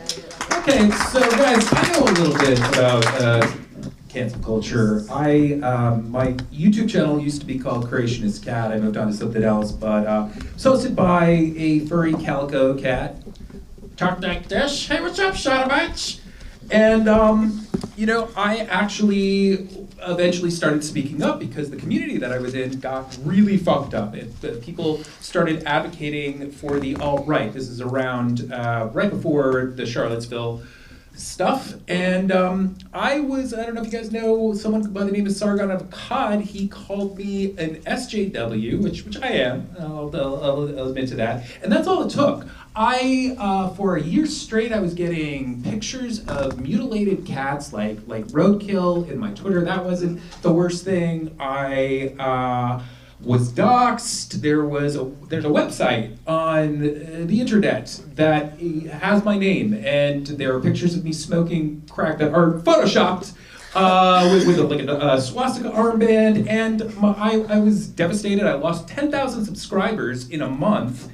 And so, in spite of all that, I cannot take this term seriously at all. And, I want to put it out there that the left needs to redefine cancel culture. And, because, what is really cancellation? It's billionaires like Elon Musk firing their workforce for attempting to unionize. It happens all over the country. It has for decades. You know what else is cancellation? Dying a premature death because you could not afford insulin or just pick the basic medical need that should be met by a country that has more wealth than any human in human history of your choice.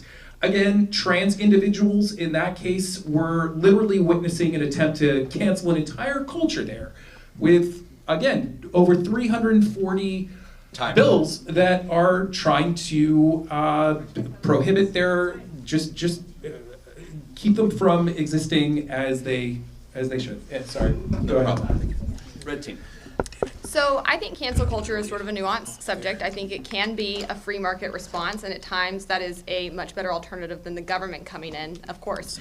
So when you see something like Kanye West popping off about Jewish people and he loses his business deals because those comments are going to hurt that company's bottom lines, absolutely. That is a free market response. That's a good thing, and I think that's how we should handle those sorts of situations in our society.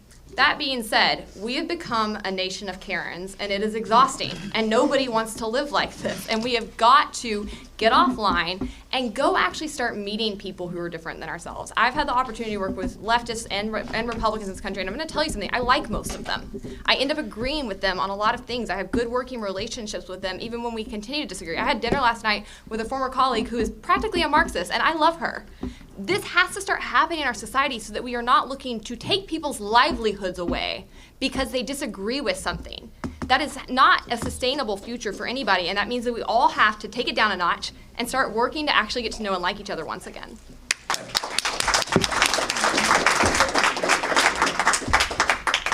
So I'm going to agree that I'm not a huge fan of cancel culture. We need to realize that when we cancel somebody or a product or a person, they aren't the only ones that are being affected by it. The entire team that worked on that product or that project now suffers because of something that they had no connection to. I think there are tons of examples of cancel culture where I've seen, what seems to be minor infractions or even the American right of protesting being punished, right? Colin Kaepernick is somebody who protested in probably one of the most innocuous ways possible and got completely obliterated for what he did, right? For kneeling. Unbelievable. We've got actual politicians who've advocated for violence who are still in office, and we have Kathy Griffin, who's a comedian, and I don't agree with what she did, but she got canceled for her head thingy, right? I thought it was really crass, but I'm refreshed that basically no one's really for cancel culture. I think it's super toxic, and I think we need to ask what the utility is of it and who is actually benefiting, especially post 2020, where you were essentially canceled in real life, bringing the internet into real life. You were canceled in real life if you had any questions or any sort of nuance about COVID, the shots, BLM, the riots, anything. There was a line you had to toe, and if you didn't toe it, you were going to feel it. And I think that's the most toxic part of it. The internet is always going to be toxic, but when we bring that into real life, I think that's when it gets dangerous. Yeah.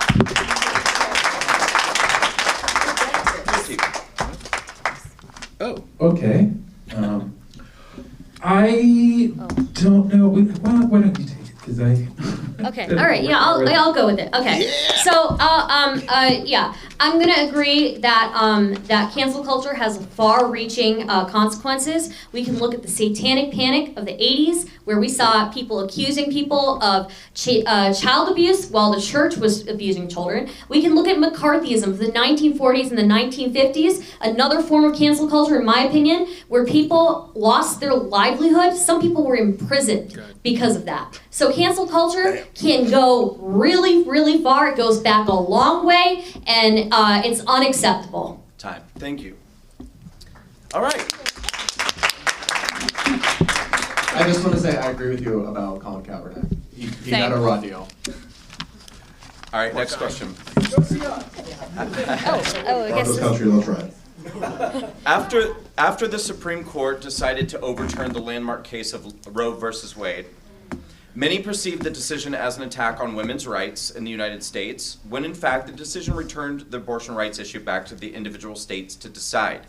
Some states have heavily restricted abortion, with only North Dakota and Wisconsin having zero access to the procedure. Is any restriction on abortion an attack on individual rights?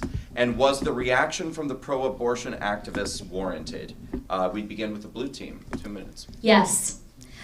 So the problem with restricting abortion access is it's not just an attack on women's rights. It's an attack on men's rights. It's an attack on family stability. It's an attack on individual liberty and bodily autonomy. It's an attack on the ability to plan families safely. The problem with restricting abortion access is that already women have trouble seeking out abortion. Half of women who seek out abortions live below the federal poverty line. In many states, women's access to abortion is so restricted that they have to travel hours to get to a clinic. Right? And if you live below the federal poverty line, it is going to be very hard for you to take the time off work to go to that clinic. You have to go take multiple appointments to get an abortion procedure. And then oftentimes, after you get a procedure, you need a ride home. They will not let you drive yourself home. So you need to arrange for a ride too.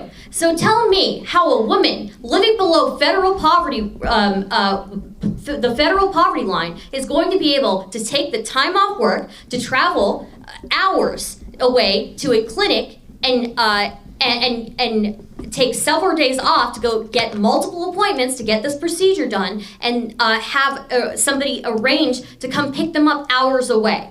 Not only that, to top it off, a lot of these clinics provided other services to women, including pap smears, annual checkups, contraceptives, family planning, right? And the restriction on abortions has led to a lot of these clinics completely shutting down. And as a result of that, we have more women unable to get access to contraceptives. That is a huge problem that's going to lead to more back alley abortions. And guess what? Restricting abortion doesn't stop abortions. Restricting abortions stops safe abortions. Red team. Hell yeah. So I want to bring nuance back into this issue yet again because it gets very hostile very quickly, and I don't think that it really should be. Overturning Roe was 110% the right decision. The Supreme Court made up a right. Even Ruth Bader Ginsburg said this was a bogus lawsuit that would eventually get overturned because they tried to get a cheap win politically and it backfired on them. So yes, the backlash over this being overturned was completely hyperbolic. We also have tons of other methods for women who do not want to have a pregnancy, and that is what we should be pushing. Birth control, contraception, being responsible for yourself and not getting pregnant with unwanted pregnancies in the first place. All Roe did was return this decision to the states, and when you look at what's happening in the states, it's not that dire whatsoever. In fact, what we find is most Americans are kind of over here in the squishy common sense middle when it comes to abortion. Pew Research finds only 36% believe it should be legal in most cases up through the first trimester. Only 27% think it should be illegal in most cases. 2% only say it's illegal in all cases. 19% legal in all cases. Another AP poll said that most say restrict it after first trimester. So we're kind of at a ground where we see most people are aligning here, and this is what most states are doing. You should know if you are pregnant by your first trimester. You do not need to be having abortions into your second and third. And I'm sympathetic to there being ability for people who are raped or molested to having these kinds of exceptions. I think the last thing we want to do is put rape victims on trial and make them prove this in order to access an abortion. This is not how you actually set public policy. But having a first trimester limitation is absolutely common sense. On top of that, there are better free market alternatives to dealing with abortion. I actually agree that it should not be banned, and I agree with you that it does lead to a black market. And I think that on the right, what we need to be doing is working to ensure that women who are pregnant, who want to keep their pregnancies, have the access that they need to care and to support. That should be done through the churches and communities to try to offer that kind of care so they keep their pregnancies. And that's already happening. We saw from 1990 to 2014, the WHO said per 1,000 women, the abortions dropped from 46 to 27. Sexlessness among never married people has risen since 2000 from 20% to 25 to 30%. The free market can handle this. Okay, so was the reaction from pro-choice activists warranted? Well, first of all, we're not talking about activists here. We're talking about 61% of America who are pro-choice, compared to your 37%. And of course it's still warranted. because really just all this talk of states' rights is just a lot of BS. Because no, it is because right off the bat, Lindsey Graham made a push to make things federal, and basically the Republicans just told him to they knew that, you know what? Go ahead. Sorry. Yeah, I'm going to say 64% of women seeking an abortion were using a method of contraceptive the month that they conceived. Most unintended pregnancies in the United States are not caused by a lack of use, right? It's by gaps in contraceptive coverage. According to studies done for a woman who is having sex throughout her life, she'll have to take 6,844 contraceptive pills to be completely covered with no gaps, right? And we can look at condoms, right? Or we can replace her 975 patches or 325 vaginal rings, right? It's because of gaps in coverage. And when you take away women's clinics that provide abortions, safe abortions, by the way, you are also leading to them being shut down, which leads to contraceptives not being available to low-income women. So this is definitely a tricky and complicated issue, but I think we need to dispense with the euphemisms and remind ourselves what we're talking about here. We're not talking about just a normal medical procedure or something akin to STD tests. We're talking about a living, distinct human being sucked out alive. So I'm a libertarian. I am all about individual autonomy, bodily autonomy. You do you. You take the shot if you want it or not. But I don't believe that you have unlimited rights when it comes to another person. It's not about what you can do with your body. It's about what you can do to another body that is growing inside you. And I'm never going to have that problem. I have tremendous compassion for the risks that face women during pregnancy, and I think we should do everything that we can to expand contraceptive access, including, maybe it already is free under Obamacare, but whatever else we have to talk about to compromise. But let's not forget what we're talking about here, which is human life. Time. Rights are just exercises in externalizing freedom. And because these are exercises in externalizing freedom, it's going to take a lot of collaboration to figure out how this works, right? Because if we believe something is a right, it's everyone else's duty to honor that right. And that's how we can self-determine ourselves. The problem is with a fetus, or whatever you want to consider it to be, unless you think it's a clump of cells. I understand some of you feel that way, and that's okay. The fact of the matter is that a fetus is the one example that we have where we're self-determining the right of a person. Time. And sorry, John. It's all good. So I'll just say this. There is no right to an abortion in the United States Constitution. They made it up out of whole cloth. There's not even a right to privacy in the United States Constitution explicitly stated, only in certain situations. Maybe there should be, but propose a constitutional amendment. Don't force a one-size-fits-all policy made up by 9 men. We like to hear about how men shouldn't have a say. From the bench and imposed on all of America. Roe v. Wade was always unsustainable and untenable. I'm glad it's gone. Let California be California and Texas be Texas on this issue.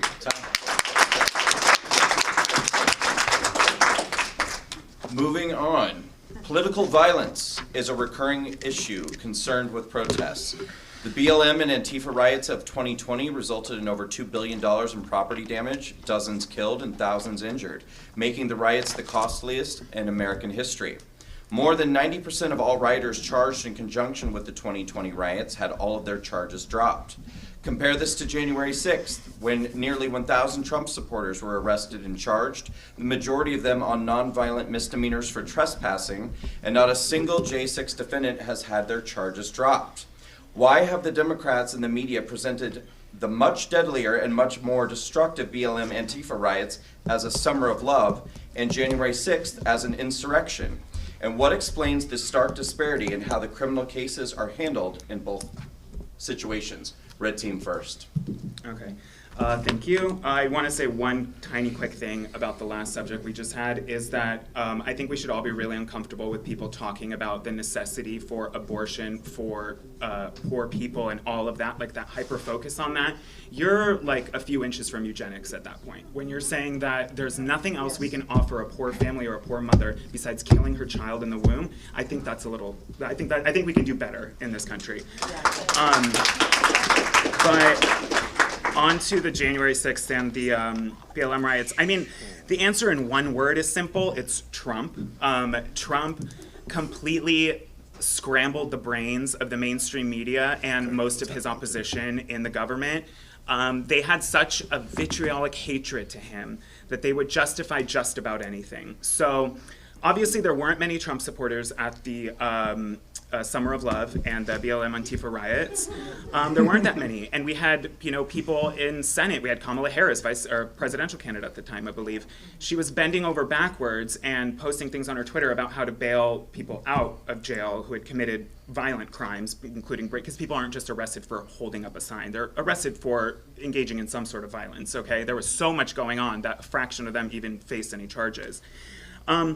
Yeah, so I think that, and then on the inverse of that, also, Trump, they wanted him out, and they got him out, and they didn't just want him out, they wanted him destroyed so he would never ever threaten the establishment again with his followers, with his Trumpism, whatever you want to call it, putting America first, all that stuff.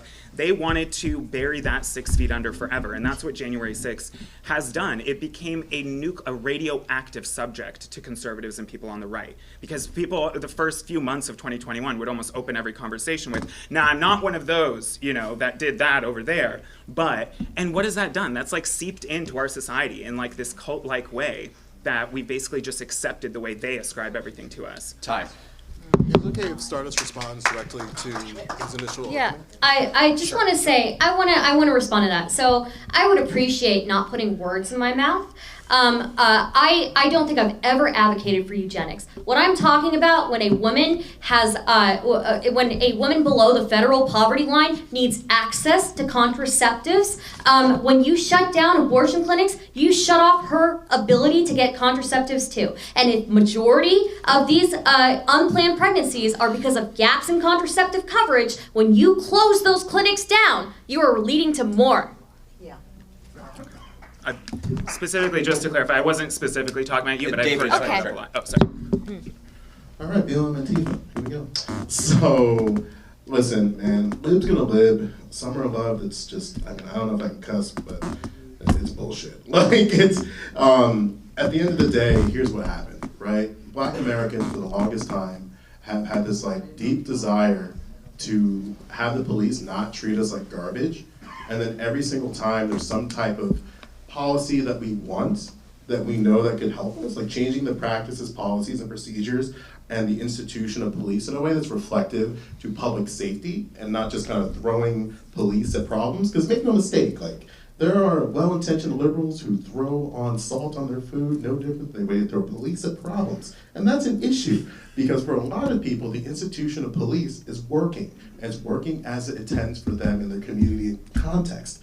But the problem is, for a lot of Black Americans, that doesn't exist. We don't see ourselves in the institution of police. We see police as an antagonistic force. I think it's unfair to kind of compare BLM to January 6th, because these are two separate injustice claims. Because there is some level of truth within the January 6th injustice claim, which is that there's very limited transparency in how the government functions, that's creating issues. Within the injustice claim of January 6th, it's simply stop treating Black people like garbage. And there's so many ways in how liberals and conservatives alike treat Black people like garbage, and we're not seen in the institutions, and we gotta approach these things seriously. Time.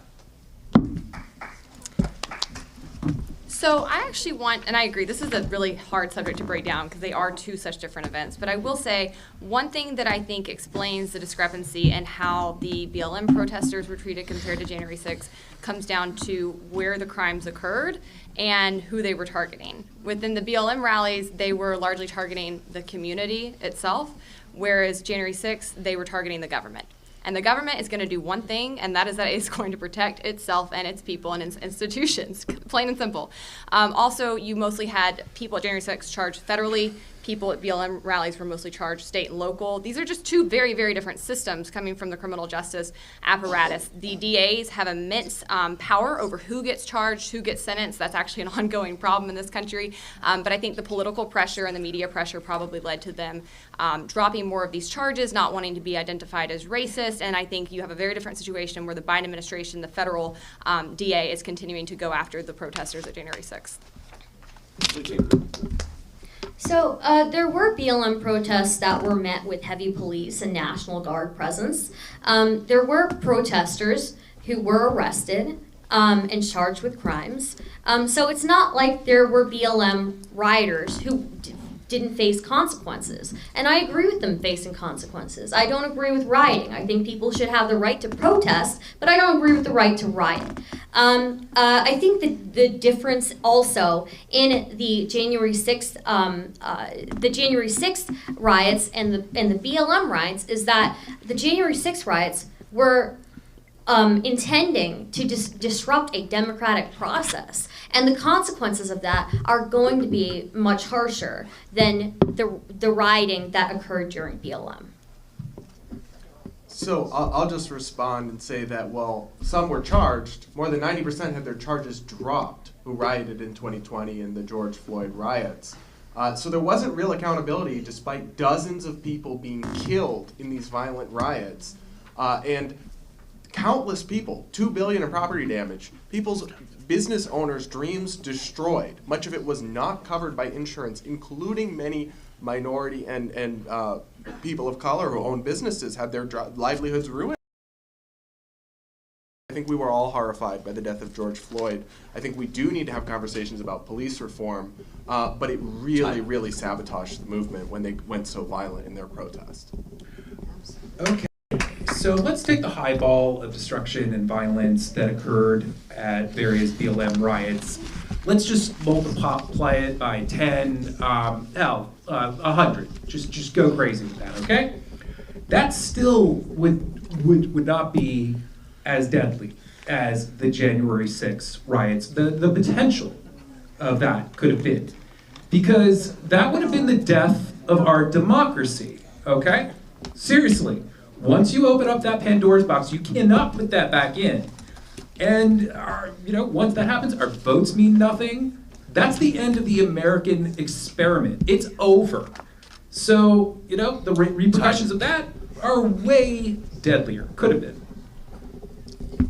All right, moving on.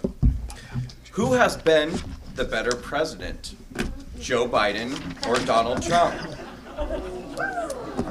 Hang on. Who has been the better president, Joe Biden or Donald Trump? And which of these men should be reelected in 2024?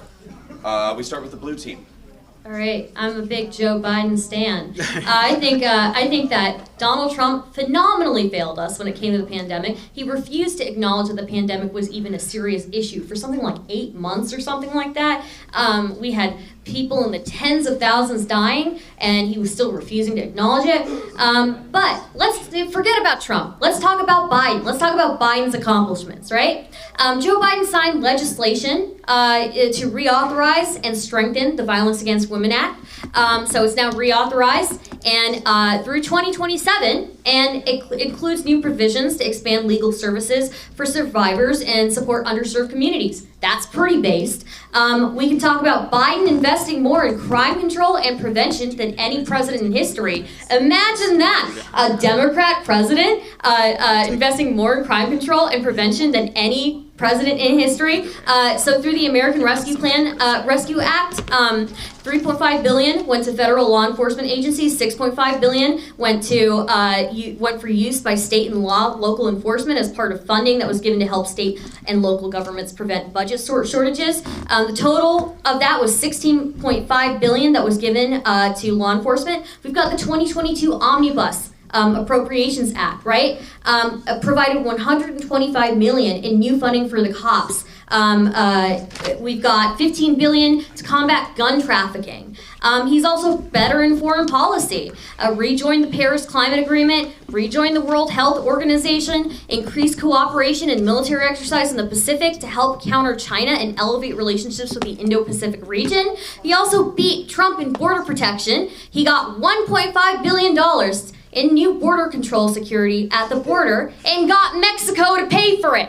So, I mean, pretty fucking based if you ask me. Sorry for cursing. Did a lot for the economy. Through the American Rescue Plan, he made us... Oh, sorry, okay. Wait, can I just say really quickly, Stardust, I would much rather hear you every day than Karine Jean-Pierre. That was actually pretty well done. Red team. All right, so look, I'll just be honest. Not a fan of either. Not a big fan of either. I agreed with the Trump administration on a fair bit through about 2019. When we got into 2020, I think with COVID, Trump managed to kind of land on the worst of both worlds, simultaneously not taking the virus very seriously, telling people to inject bleach, while also inflicting Dr. Fauci on us and pushing lockdowns that totally failed, and actually criticizing Republican governors who wanted to open up their states. So I think we've had enough. Time for the next generation on the right, somebody without all of his baggage. That's where I'm at on that. But then we have to turn to Joe Biden, who, oh boy, since coming into office, he's somehow managed to even make the good things that he's done suck. So, for example, I'm a huge supporter of ending the war in Afghanistan. It didn't work. We lost trillions of dollars, countless American lives, trying to nation build just to replace the Taliban with the Taliban. But he managed to do it in the worst possible way by not even evacuating U.S. citizens before pulling troops out. Then he had to send troops back in, and some of them got killed. I mean, that was a totally unforced error. That's the fundamental problem, is that Joe Biden is not a competent president. He doesn't even seem to be mentally competent. I don't know that he can remember what flavor of pudding he had in the morning, much less make the decisions we need a commander-in-chief to make. And on the economy, I mean, he's really dragged the Democratic Party far to the left. They're touting as good things the fact that he's wasted trillions of our dollars on disastrous stimulus legislation that only managed to stimulate the worst inflation of my lifetime. So I'm sorry, but it's a pass from either, and I also think we should probably get a president that's less than 70 years old next time around. Okay, so in response to that Afghanistan fiasco, I will completely agree with you that when we pulled out of Afghanistan, it was a mess, right? But guess who had a plan to pull out even earlier? Donald Trump. And unfortunately, because Donald Trump set the stage for Biden, we had that phenomenally terrible pullout. Now, we can talk about the economy, the American Rescue Plan, if you would like to. Yes, it's going to contribute a little bit in inflation, 100%. But what do we get in return? The quickest economic recovery in the world, the strongest labor market, the most pro-labor market, and we now have more jobs for workers for the first time in years. And millions of people lifted out of poverty. Sorry, I meant to give you more time. Cool. All right, I don't know what to do in 10 seconds, so I'll just concede to these folks. Red team. Okay. I kind of agree with a lot of the sentiment that's going around here. I'm kind of bored between that binary already, but I mean, to compare the two, to me at least, I know with all my biases, I mean, I think it's a joke. I mean, especially if you're looking at tangible, everyday things that Americans are dealing with. I know these sound like cheap election year points, but literally, how much are you paying for stuff now? You know, how much does it cost to get somewhere? Do you feel more or less safe when you go out into your major city near you? I mean, these are super basic questions that are quality of life questions that I think were answered in a much more positive tone under the last president. And then plus, if we're talking about Biden, is it even Biden? It's like Weekend at Bernie's. Who knows who's actually making the decisions? I mean, every time he steps out on the podium, it's a miracle he can get through a sentence, okay? And I want to know what medications they jam him up for when he's all like, you know, gets a little excited, because, I mean, it doesn't last long, but it looks like fun. And that's it. Time.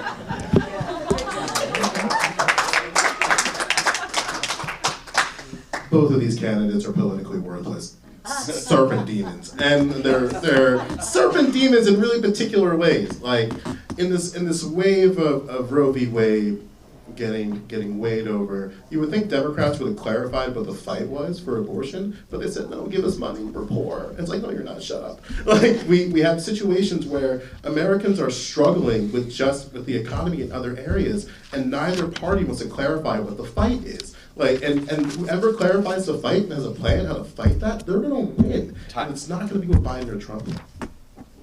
All right, since I just have 30 seconds, I have to take issue with one statement that was made, which is that the Biden administration is pro-labor or pro-workers. This has been the biggest assault on individual rights as a worker I've ever seen an administration carry out. They've been trying to shove the godforsaken PRO Act down our throats federally. When that failed, he started directing his labor department to issue these same rules that basically restrict independent contracting because they want to force everybody back into their failed unions because thanks to right-to-work laws, they can no longer do that. They're also trying to overturn those laws so that you can be forced to join a union. People don't want to join unions. That's why membership has collapsed since we got right to work. Okay. So we're down to the final two questions of the night. The next question is, critics of the political left say the left is becoming increasingly socialist, some even saying becoming blatantly communist. Is there any truth to these assertions? And what is the best economic philosophy for America? Capitalism, socialism, or another? We start with the red team.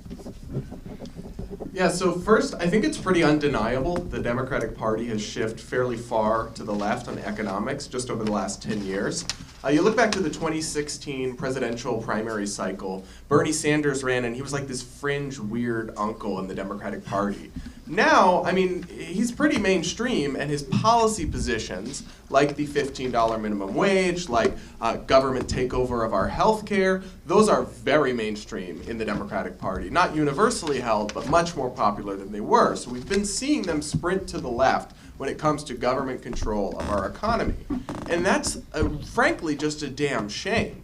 Because capitalism is the single greatest force for human progress that we have discovered in our history in mankind. It manages to take what seems like an undesirable aspect of human nature, self-interest or greed, you could call it, and harness it for productive ends that leave everyone better off. Under capitalism, in a free market, in order to make yourself money, to enrich yourself, you have to serve the needs of others. You have to make happy customers out of everyone in the room. You think about somebody like Jeff Bezos, who progressives love to hate. Well, yeah, he got stupid rich, but he did it by creating too many jobs to possibly count, and by creating a service that, frankly, almost all of our progressive friends use to have cheap, affordable goods delivered to their door the next day. There's even a study that says innovators, while they get rich, only see about 2% of the wealth that they create. Capitalism is good for the little guy. In fact, according to Human Progress, the average income in the most capitalist countries is 6 times higher than in the least capitalist. The bottom 10% of workers make 7 times more in the most capitalist countries compared to the least capitalist countries. This really shouldn't be up for debate. The economics is, frankly, it's obvious. Capitalism should win every day. Time. I'm going to approach this question a little bit differently. My answer is going to be a little bit different. For the longest time, we kind of had the situation where by virtue of your lineage, it kind of determined where you would exist in society. So like if your grandfather was a farmer and your father was a farmer, therefore you're a farmer. If your grandmother was a housewife and your mother was a housewife, therefore you are a housewife. And the liberals brought this idea of choice that was very, very good to sort of crack into that problem that exists with sort of like lineage determination. The issue with that is that liberals didn't interrogate what these choices were. And then while they were giving you all these choices and never interrogating these choices, they then said, hey, let's make a market out of everything. And it's like, cool, I guess. But again, even in this sort of like idea of like catering to the free market, that's nonsense. The free market has, each individual market has internalized aims and interests that aren't going to be consistent with the people that it exists under. So something that we need to kind of approach is understand is that every individual is going to have different needs and desires, and the choices that are in front of them have to be substantive to the things that they want. So, for instance, if you want to homeschool your child, That's well and good, but liberals don't have a solution for that. Conservatives don't have a solution for that. Libertarians don't have a solution for that. Because at the end of the day, the question is, are these choices that you are presenting substantive to what each individual needs? And no one's doing that. And the only way that we can sort of determine ourselves as individuals is if we can have a bit more of a recognition and that individuals have different interests and aims and desires and needs, and the society they find themselves in has to be reflective of that. Like, we can talk about the left all we want, but neither party supports a federal job guarantee. Neither party supports mandatory unionization of jobs. Like, that's something I support, and that's left as fuck. Like, I don't care how many workers Jeff Bezos has, the entire union should exist on that, and that should be mandated. Time. Whew, forced unionization sounds like prison to me, but okay. I think that individuals do make the best choices for themselves, and they have more choices to select under capitalist systems. I will argue, though, that America is not a truly capitalist country, and often when I hear people on the left attack capitalism, it is because they are confusing things the government has done to impede the market with capitalism. And I think that's the biggest problem in this discussion. I actually love talking about this because you're not mad at capitalism. You're mad at what the government has done, and I will say both parties are complicit in this, right? I think the left is more complicit in this. I think as much as they like to preach about the little guy and helping people and everybody having the same thing, they give tons of money to corporations. They love corporate welfare. We saw the largest transfer of wealth from small businesses to large corporations under this administration and the pandemic. So we have to actually start getting down to the basics because capitalism has been the greatest force for all mankind. We have seen a 80% global reduction of world poverty in only 36 years. World hunger is collapsing, life expectancy is increasing, and that is thanks to capitalism.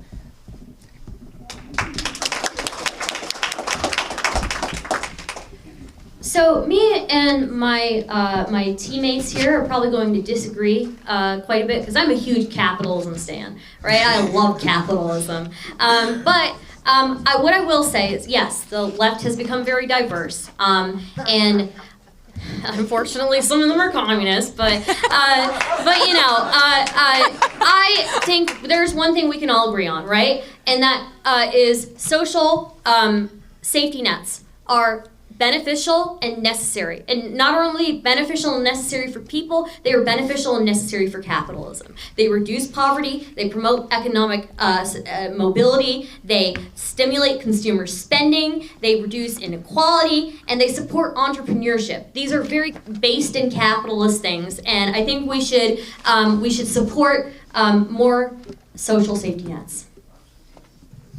Red team. I agree with a lot of that. I'm definitely not someone on the right who doesn't believe in any social safety nets. I think they're important. I also think that, you know, they can obviously be abused, but I like the analogy of concentric circles. So with your family, be a communist. With your friends, you're a socialist. With your community, you're democratic. And then when it comes to the federal government, you have to be libertarian because the larger the group, the more chance of corruption, the more chance of inefficiencies, the more chance of people not actually getting what they need and paying for something that they don't want. So I think it's important to, okay. Democrats don't support left-leaning policies. It's kind of just nonsense. But what they will do, though, is that they'll platform candidates to make it seem like they care. They didn't want Bernie Sanders to win. And even if Bernie Sanders won, the Democrat Party didn't have the infrastructure for him to succeed. It would just be dog water. If Bernie Sanders won, it was just a president against Republicans and Democrats. They'd be against them on everything. They wouldn't get shit done.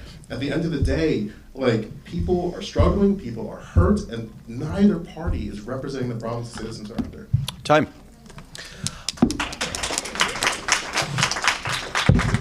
Guys, I have a question for all of you. We're actually getting a request for an extra question about student loan forgiveness. Do you guys want to handle that? Sure. Do you guys feel like taking that out? Oh, Lord have mercy. I don't know I have much to say about it. Okay. Should we? So much to say. Let's give it a shot, and we can always move on to the final question if we, you know, Okay. just a few thoughts. So I guess the question would become: should the government forgive student loans?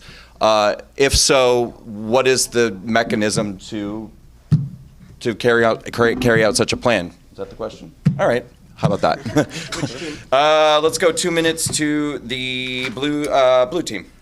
Obama lied to people, and Democrats lied to people, and they continue to lie to people in a really nefarious way, and it's driving me up a wall.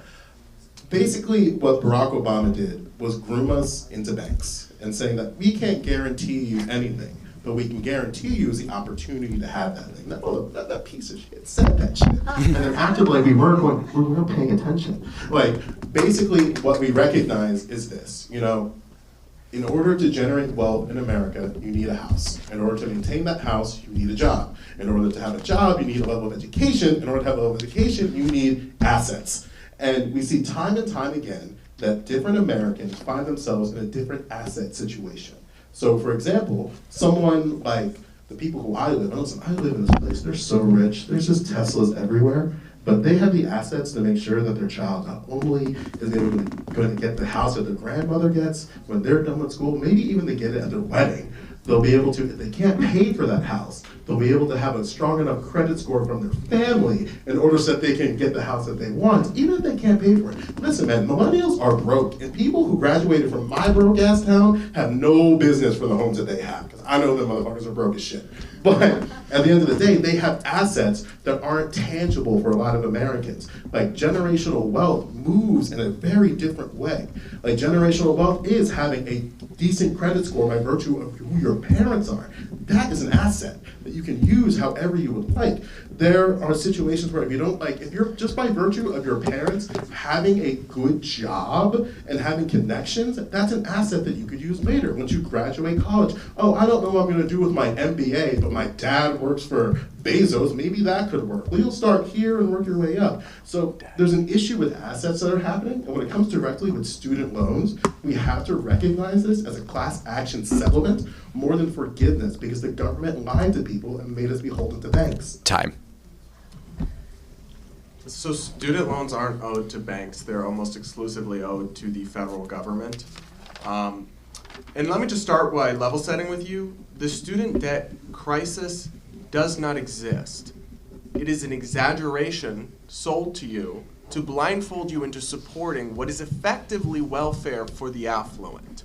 The average student loan payment is about $300 per month.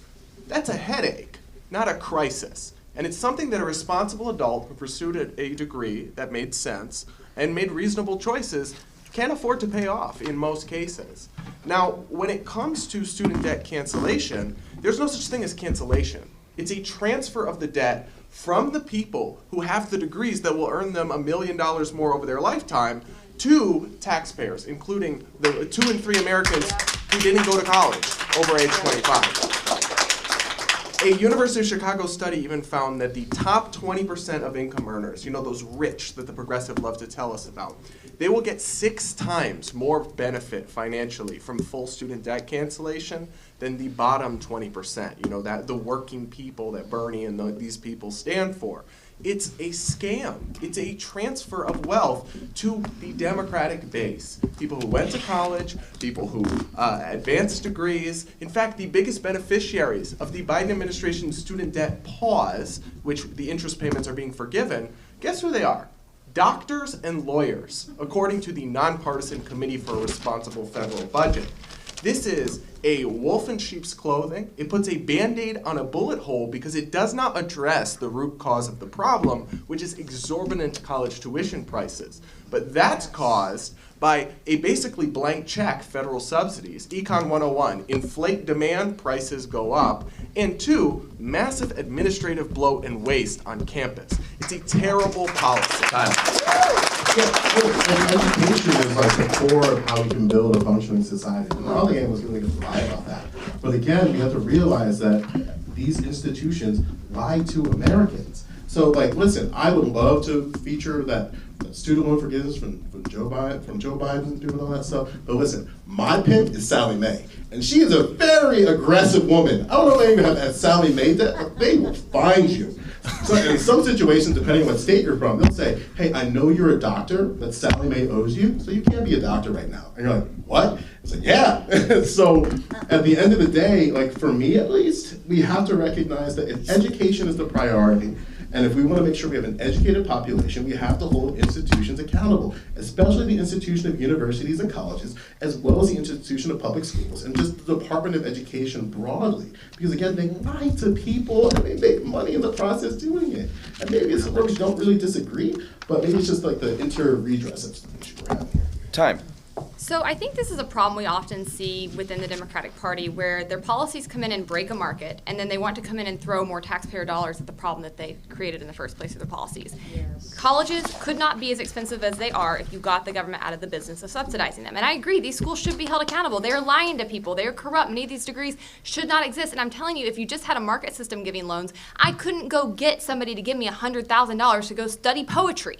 It just wouldn't happen. You would only have people going to college to get degrees that actually have real worth in the market, and then they would be able to pay back those loans because the prices would have to come down for supply to meet demand, because most people cannot afford to pay $30,000, $40,000 a year to a school without government getting in the mix. They broke it. This would not fix it. It would just put the tab on us. I agree. These schools should go out of business. That doesn't happen when we come in and continue to pay for all of these mistakes that people have made and for their own incompetence. That is not the solution. The only solution here is ending the government's role in this student loan entire scenario. And until you do that, the prices will just continue to go up, and fewer people will get a quality education. Time.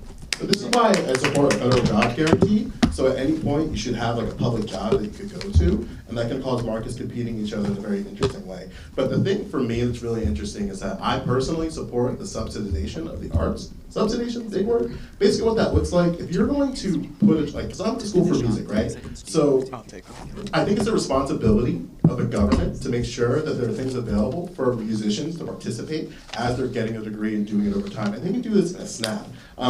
There's not enough time. We can get to that maybe differently. Maybe we can touch base on this differently. Time. Sorry. I fundamentally disagree that I am under any obligation or should be forced to pay for your degree in arts and unemployment. I'm sorry. Music is fine, art is fine, poetry is fine. But if you want an advanced degree in it, pay for it yourself. Is all we're asking you to do is not rob other people to pay for your advanced education as an adult. I don't think that's too much to ask. Done. All right, and we're on to the final question. This is the kumbaya question to bring us all together. All right, for the red team, what would it take for you to vote Democrats? Blue team, what would it take for you to vote Republican? And what issues do you think Americans can come together on? We're going to start with the red team. 2 minutes. Okay, so I would kind of circle it back to my very first comment I made, is that a lot of the things, I used to be a Democrat, I used to be pretty socialist actually when I was younger, I used to be an atheist, all of that. And the things that kind of attracted me were the representation for anti-war stuff, the Occupy Wall Street stuff. All of that made sense to me because it seemed like people in positions of power abusing that power and not listening to what their constituency or their citizens actually want. Most people, if you ask, they could give a flying F about going into any other countries and starting nation building and spreading our brand of democracy, okay? So if they were to change on that, on that, maybe it'll be tough. I mean, if we keep, on both sides, I guess some of the candidates have been embarrassing, but if we keep putting forth people like Buttigieg, Biden, Kamala, there's no chance in hell. I mean, they are such clearly identity politics ploys. They have the charisma of a wet rag, and it doesn't even make sense that they're in the jobs that they're in, but I guess they got them. And then something that we can all come together on, and I hope we can because it's personally affected my life and has affected so many people, is the fentanyl opioid crisis and the extending drug crisis around that. This falls into the homelessness crisis. It's not a crisis of housing, it's a crisis of narcotics and drugs. That's what it really is. So I don't think it should be a left issue or a right issue at all. I'm sure people on the right could get a little sharper when it comes to providing certain health care or certain benefits to people working with that. And people on the left could damn sure get sharper with stop passing out needles and crack pipes to everybody and giving them tents. You are literally incentivizing drug addiction and destitution. If my family did that to me, I would have never came out of that. So how is it not enabling when the government does it, but it's enabling if your parents do it? So I think we should be a lot more responsible with that, and hopefully that's an issue that everyone can come together on. Time. Nothing. gonna have me want to go cry at a party. At the end of the day, Americans have different levels of assets, and these different levels of assets are how they can determine themselves as citizens. And time again, we see that by virtue of having lack of assets, it makes it difficult for you to participate not only economically, but politically and socially. And neither party is properly equipped to actually give Americans assets. They try to do this through markets, that's clearly not working. They try to do this through what they believe to be like, oh, I see you black people, so I guess that's nice. It's not working. You're going to find a lack of assets in different communities, and it's going to be contextually different where you find itself in. Like, for example, if we're talking about the fentanyl crisis, that is targeting the suburbs and urban centers in a way that's very hard to see and very hard to understand. So you're going to have a different approach if you're targeting that versus crack cocaine, a different approach towards needles. These are like, the lack of assets are going to find itself differently in the context that you find itself in. And you're going to have to do targeted redress for those people. You can help those who are homeless all you want, but if you don't have any way, if you don't help them in ways that they can participate in the economy and generate assets and generational wealth, it's just going to be a Band-Aid. They're going to be back on the streets again in a couple weeks, if not days. And time again, like, for example, if I'm somebody who's serving not a life sentence, but a couple of years in jail, I'm not generating assets while I'm in prison. I'm not generating skills while I'm in this position. I'm just kind of put in a box, sent out there with no assets, and then we wonder why there's recidivism that's so high. Because with lack of assets, is a lack of opportunity, and lack of opportunity just leads people to very nefarious paths. So Democrats are not equipped to give Americans assets, nor Republicans. And right now, like, it just ain't it for me. Time. I failed to mention that for the final question, we'll give each panelist 2 minutes if you'd like to use it. So each of you will get a full 2. Red team. So I think the question for me at this point is not what would get me to vote Democrat, but what would get me to vote at all. Because I am so fed up with this two-party system. And the bar is so freaking low, I think I'm going to say maybe a candidate being at least 50% pro-free markets, pro-individual liberty, pro-limited government in their stances.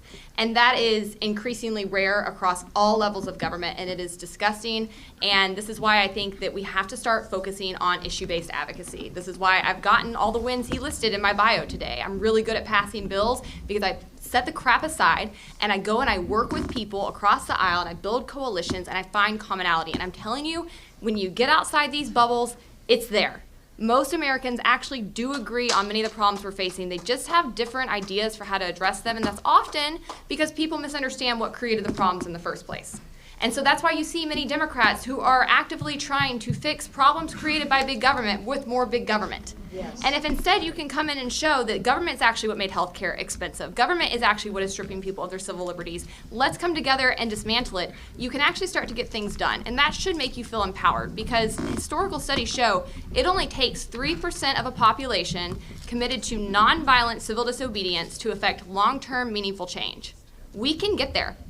But that takes actually starting to talk to people, getting outside your bubbles, and working to set aside differences and just simply focusing on where we agree. I think issues we can come together on, maybe not everybody on the left and right, but enough of us. Criminal justice reform. There is so much happening under that umbrella that is unjust and that is disgusting, that is an attack on basic civil liberties and human rights. We should be able to work on that.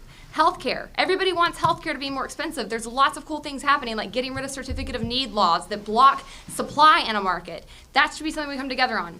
Education, making sure every kid has access to an actually good education, that they're not stuck in a failing and government indoctrination camp. Privacy, ending taxpayer funding of animals, the torture of animals in labs. That's something we should be able to agree on. Ending the drug war.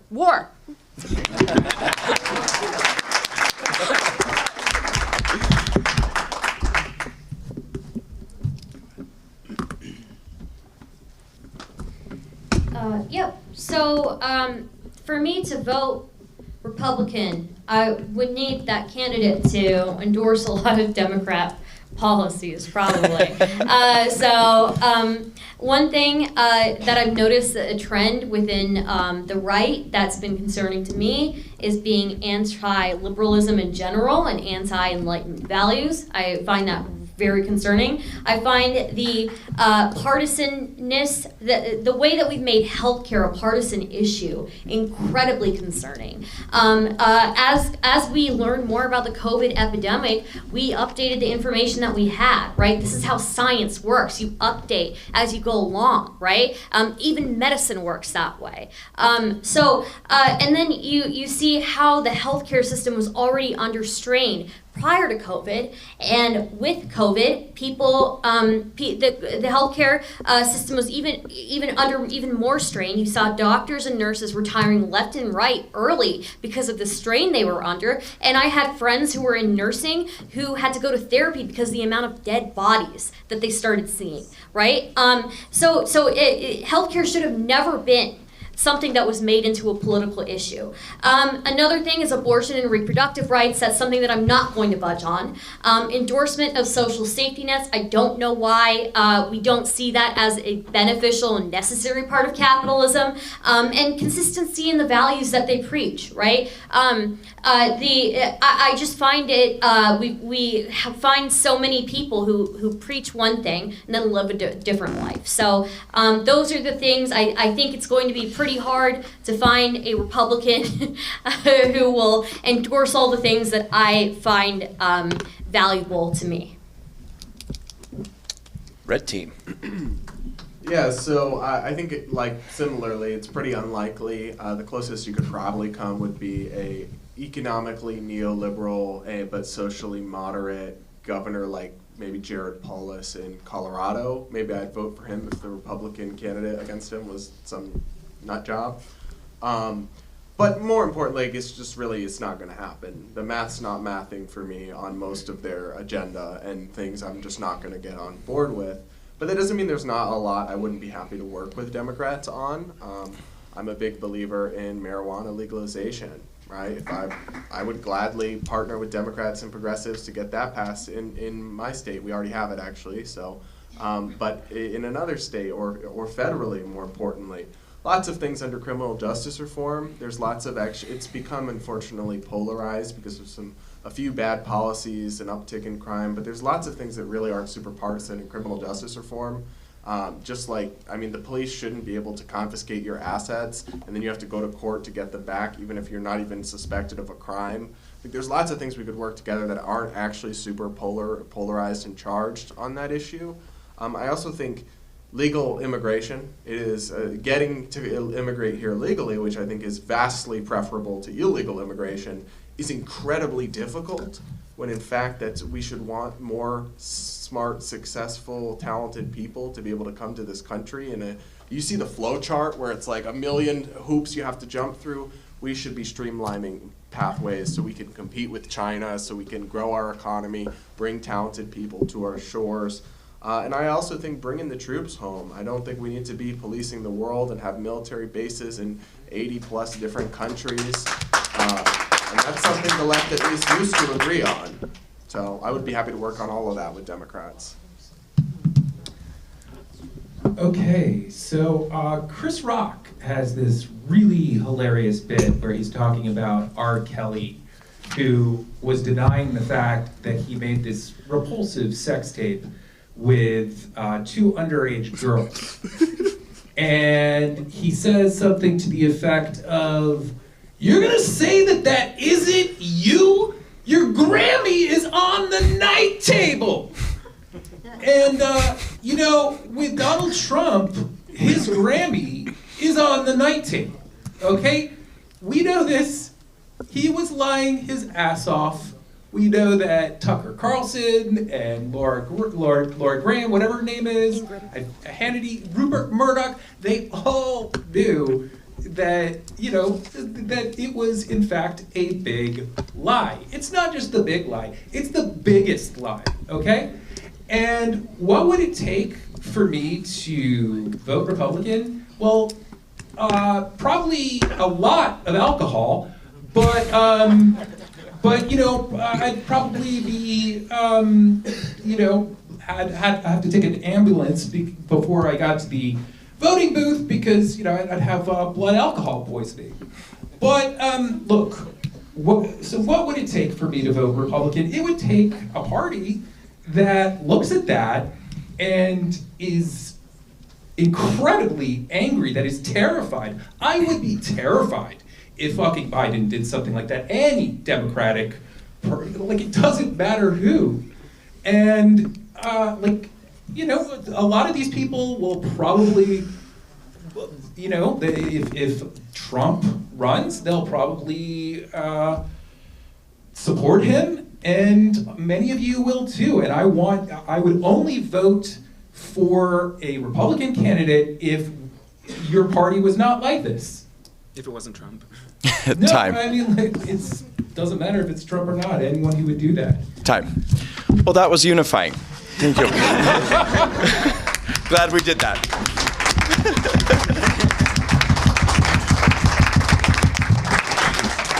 All right, thank you to all of the panelists for coming tonight and having this conversation. I think it's really important to engage in open and productive dialogue, and I think that we had that tonight. Thank you.